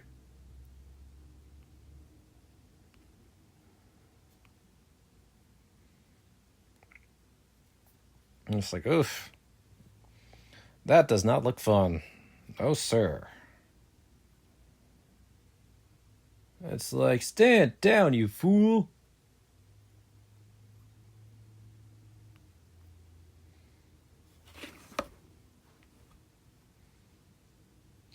And yet he stands. I mean, he's determined. Give him credit.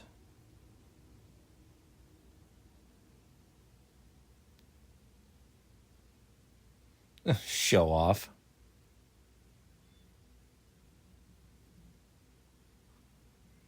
He's just non-stop.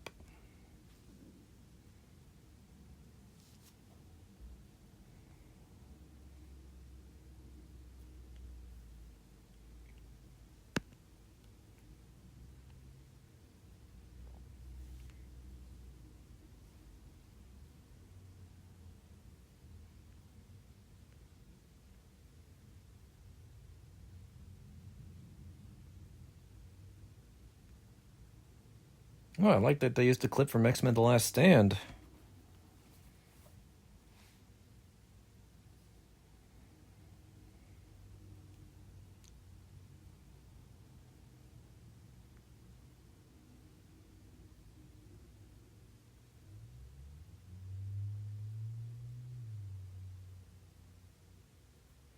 It's like, sorry, you're restrained.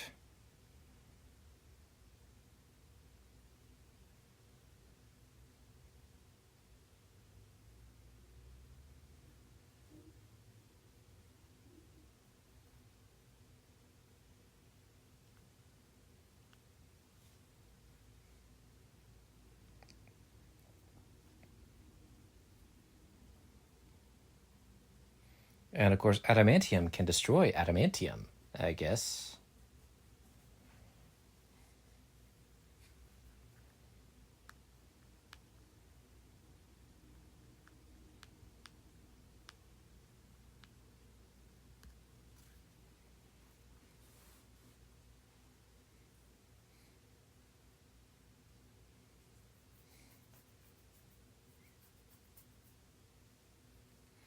You want answers. I want the truth. You can't handle the truth. What the hell? Oh, great.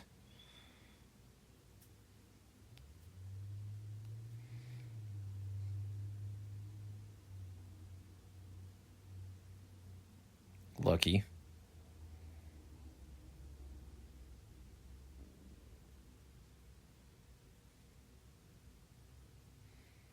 Language.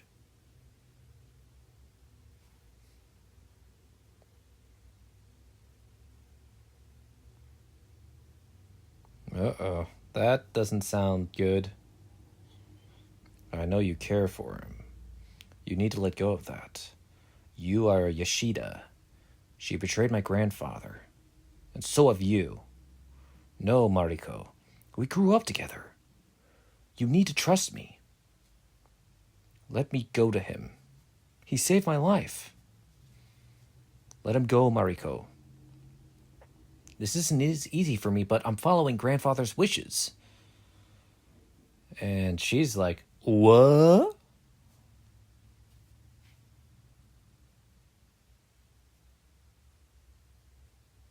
The Viper Woman is evil. We both know that. But she's a means to an end. An end to your end your grandfather wanted.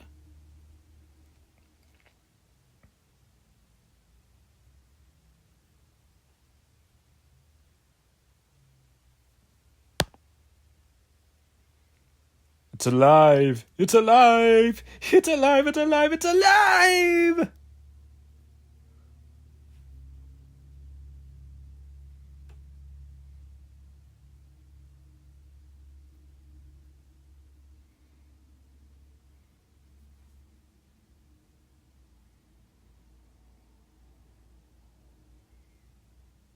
Perhaps.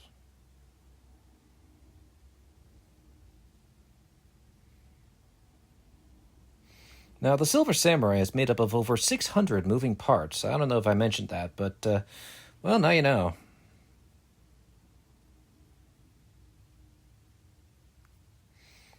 Yep. That's not good. Ooh, it's glowing red. It's gonna burn. It's gonna hurt like a son of a bitch. This is madness. Madness. This is Sparta! Sorry, I couldn't resist. Let's go. It's like, run, bitch, run. It's like, did she go? Okay, that's what I thought she said. Or hissed. That would have killed anyone else. But way to go, Kenoichio.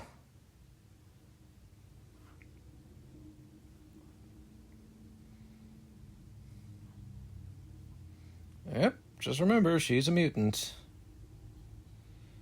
And she's like, ugh, well, that's annoying. Surprise, bitch.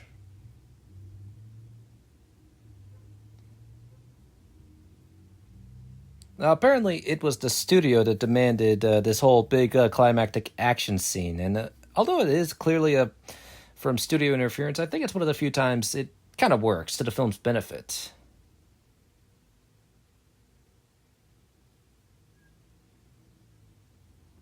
And so she's shedding her skin just like any other reptile. It was kind of weird when I was a kid, but, when I was a teenager, but it is what it is. Uh-oh. The whole Silver Samurai removing the adamantium in his claws made me think of when Magneto removed the adamantium from Wolverine's skeleton in X-Men Volume 2, number 25. And when I saw Lady Viper go bald and such, it made me think of the Marvel character Moondragon. And Moondragon in the comics is Drax the Destroyer's daughter. But yeah, I know she's technically not Moondragon. It is what it is.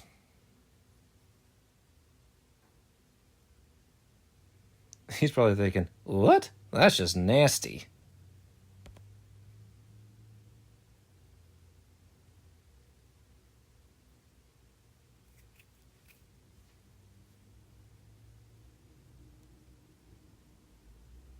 It's kind of blind for a few minutes. Temporarily.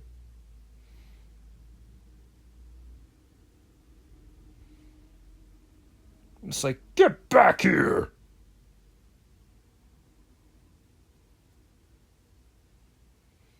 Cat fight.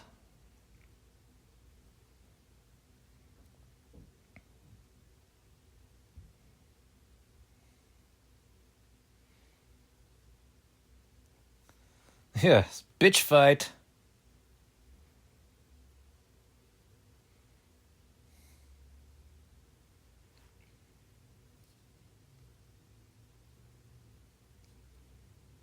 Oh boy. Duck!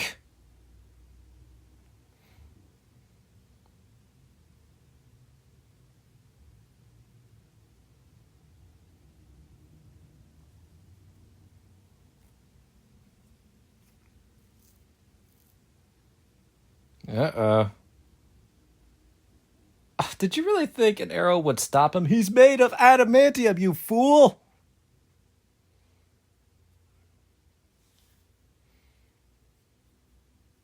And Silver Samurai's thinking, bitch, you thought. Bitch, you thought.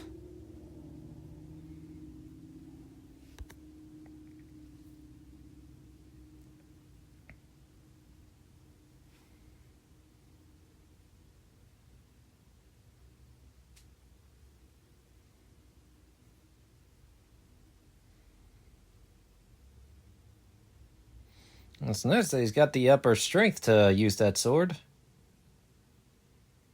He says, bub. Off with his head.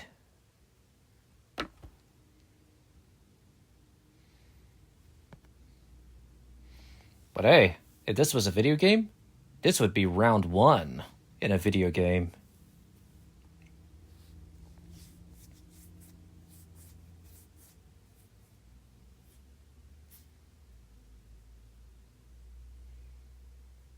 I'm sorry. At least she's there to comfort him. That's nice. But he died a decent man, you know?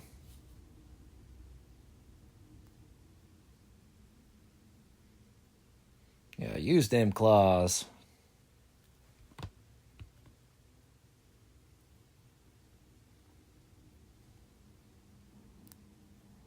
Oh, rude.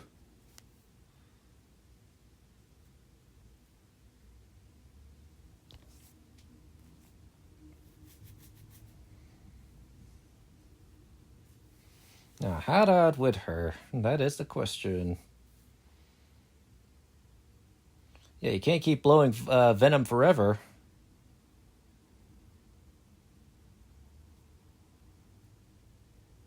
She's like, I beg to differ.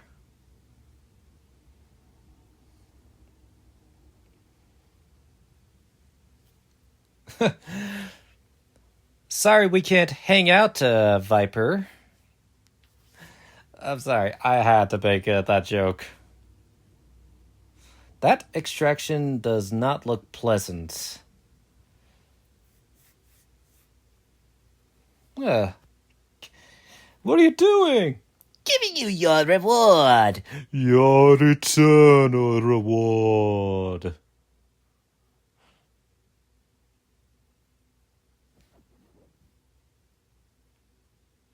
And this, of course, affects Logan's sideburns later on. What's this? Ichiro is Yashida? Ichiro is Silver Samurai? Dun dun dun.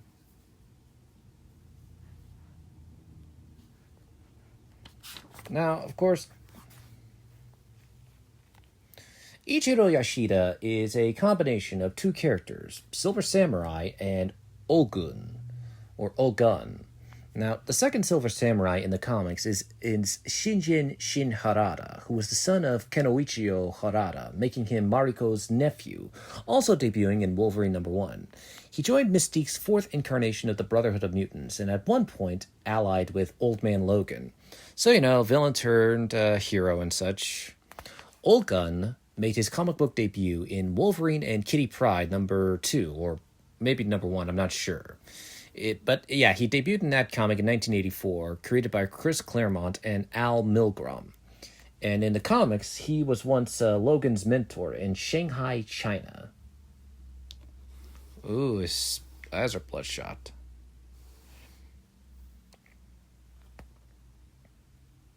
And I'm getting aroused just doing it.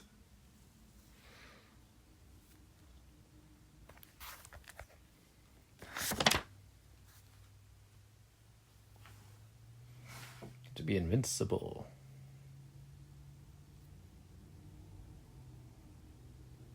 Oh, rude.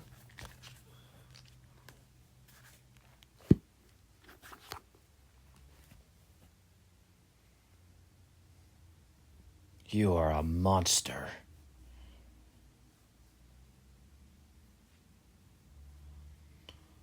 You've seen pictures of me when I was young.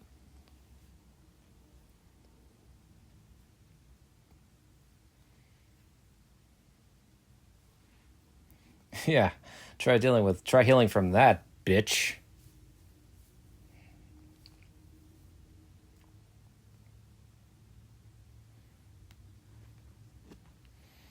Yep, look at that. He's still got a healing factor.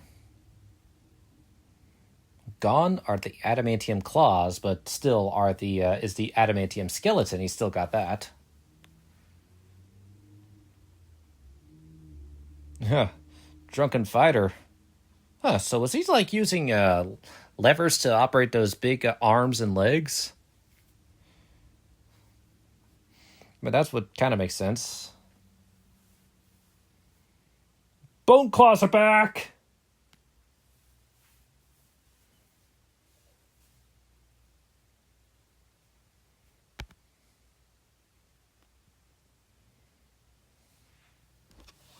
Sayonara. Couldn't have said it best and couldn't have said it better myself. And yes, sayonara means goodbye in Japanese. I'm sure you know that.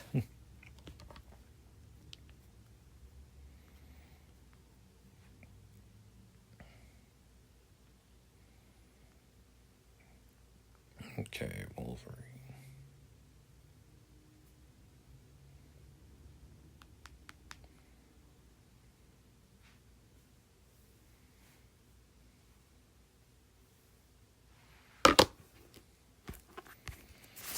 Sorry, I'm just double checking my research. And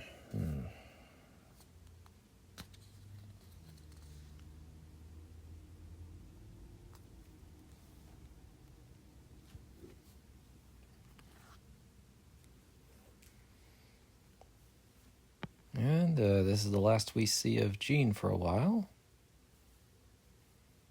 At least for now.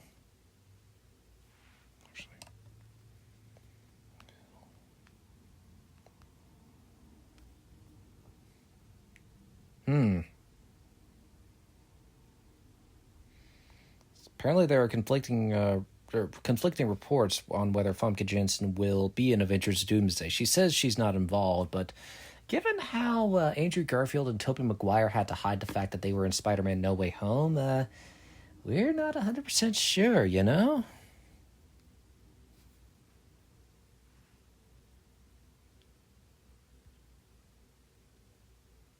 And I'm mad.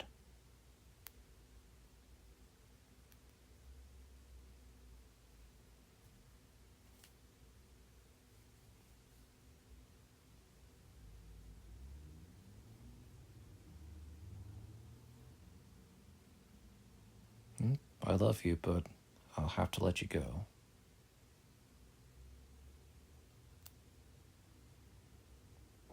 All right, bye!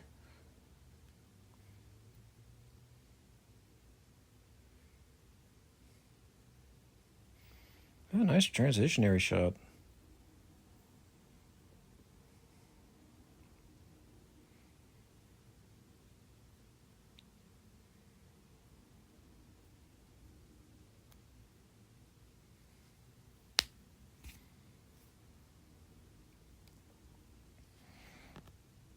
Yeah, she's gonna miss her.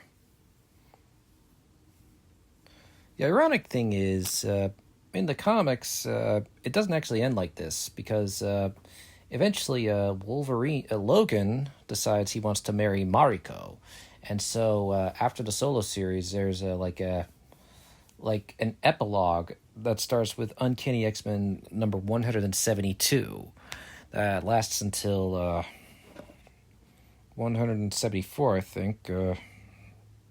Uncanny X-Men.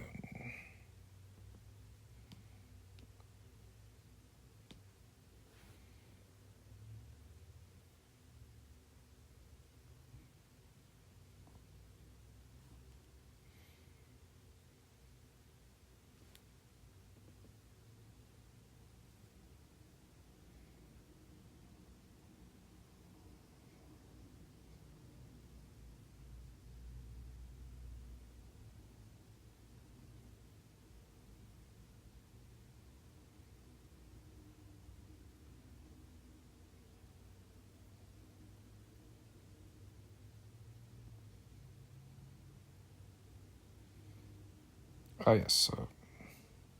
Whoops. Nope. Yeah, it's like X-Men. Yep, anywhere.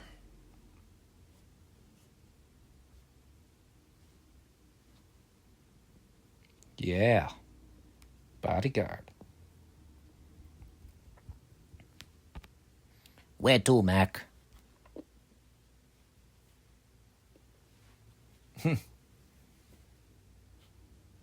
Come on. Seriously?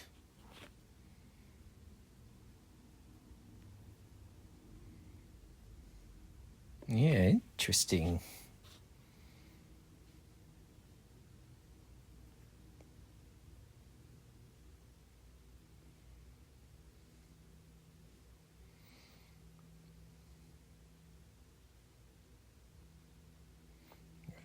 Of course, the film's not over yet.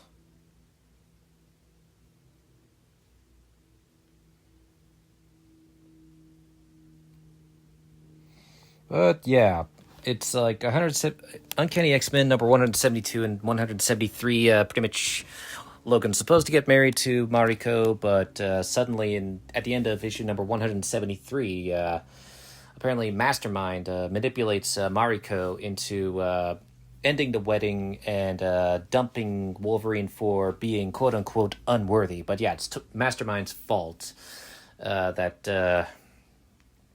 It's Mastermind's fault that Wolverine can't marry Mariko. But I'll give my final thoughts regarding the movie once we get to the mid-credits scene. Just gotta wait for that music. I mean, it's definitely a good score. Crazy to think, Marco Beltrami has come a long way since composing the music to Scream. But also, it's one of the few times the credits aren't at the beginning. and when I first saw Walk the Line, I never imagined the director would later on direct a Wolverine film. 2 years later, probably dropped Yukio. Now, it was actually Simon Kinberg who wrote the mid-credits sequence, and it was shot on the set of X-Men Days of Future Past.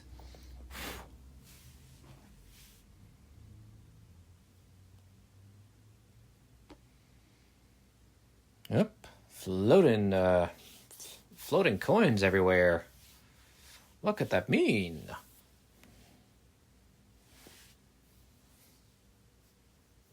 Surprise!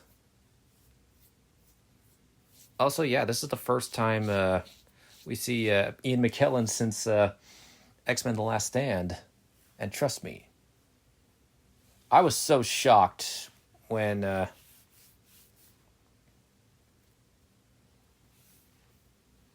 and in, I think, 9 years' time...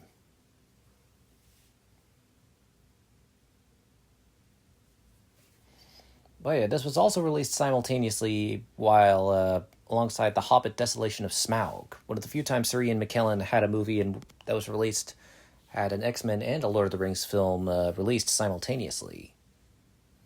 And you won't believe how shocked we all were when Sir Patrick Stewart suddenly appeared as Charles Xavier. But of course, you would probably be flabbergasted to know about this if you hadn't seen the post-credits scene to X-Men The Last Stand.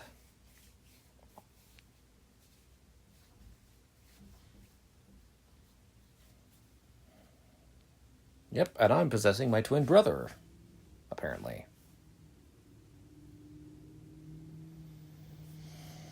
But yeah, when Magneto is asking for help, you know things are serious. But anyway, what are my thoughts? Of course, what are my thoughts regarding the Wolverine? Well, I've pretty much stated them before.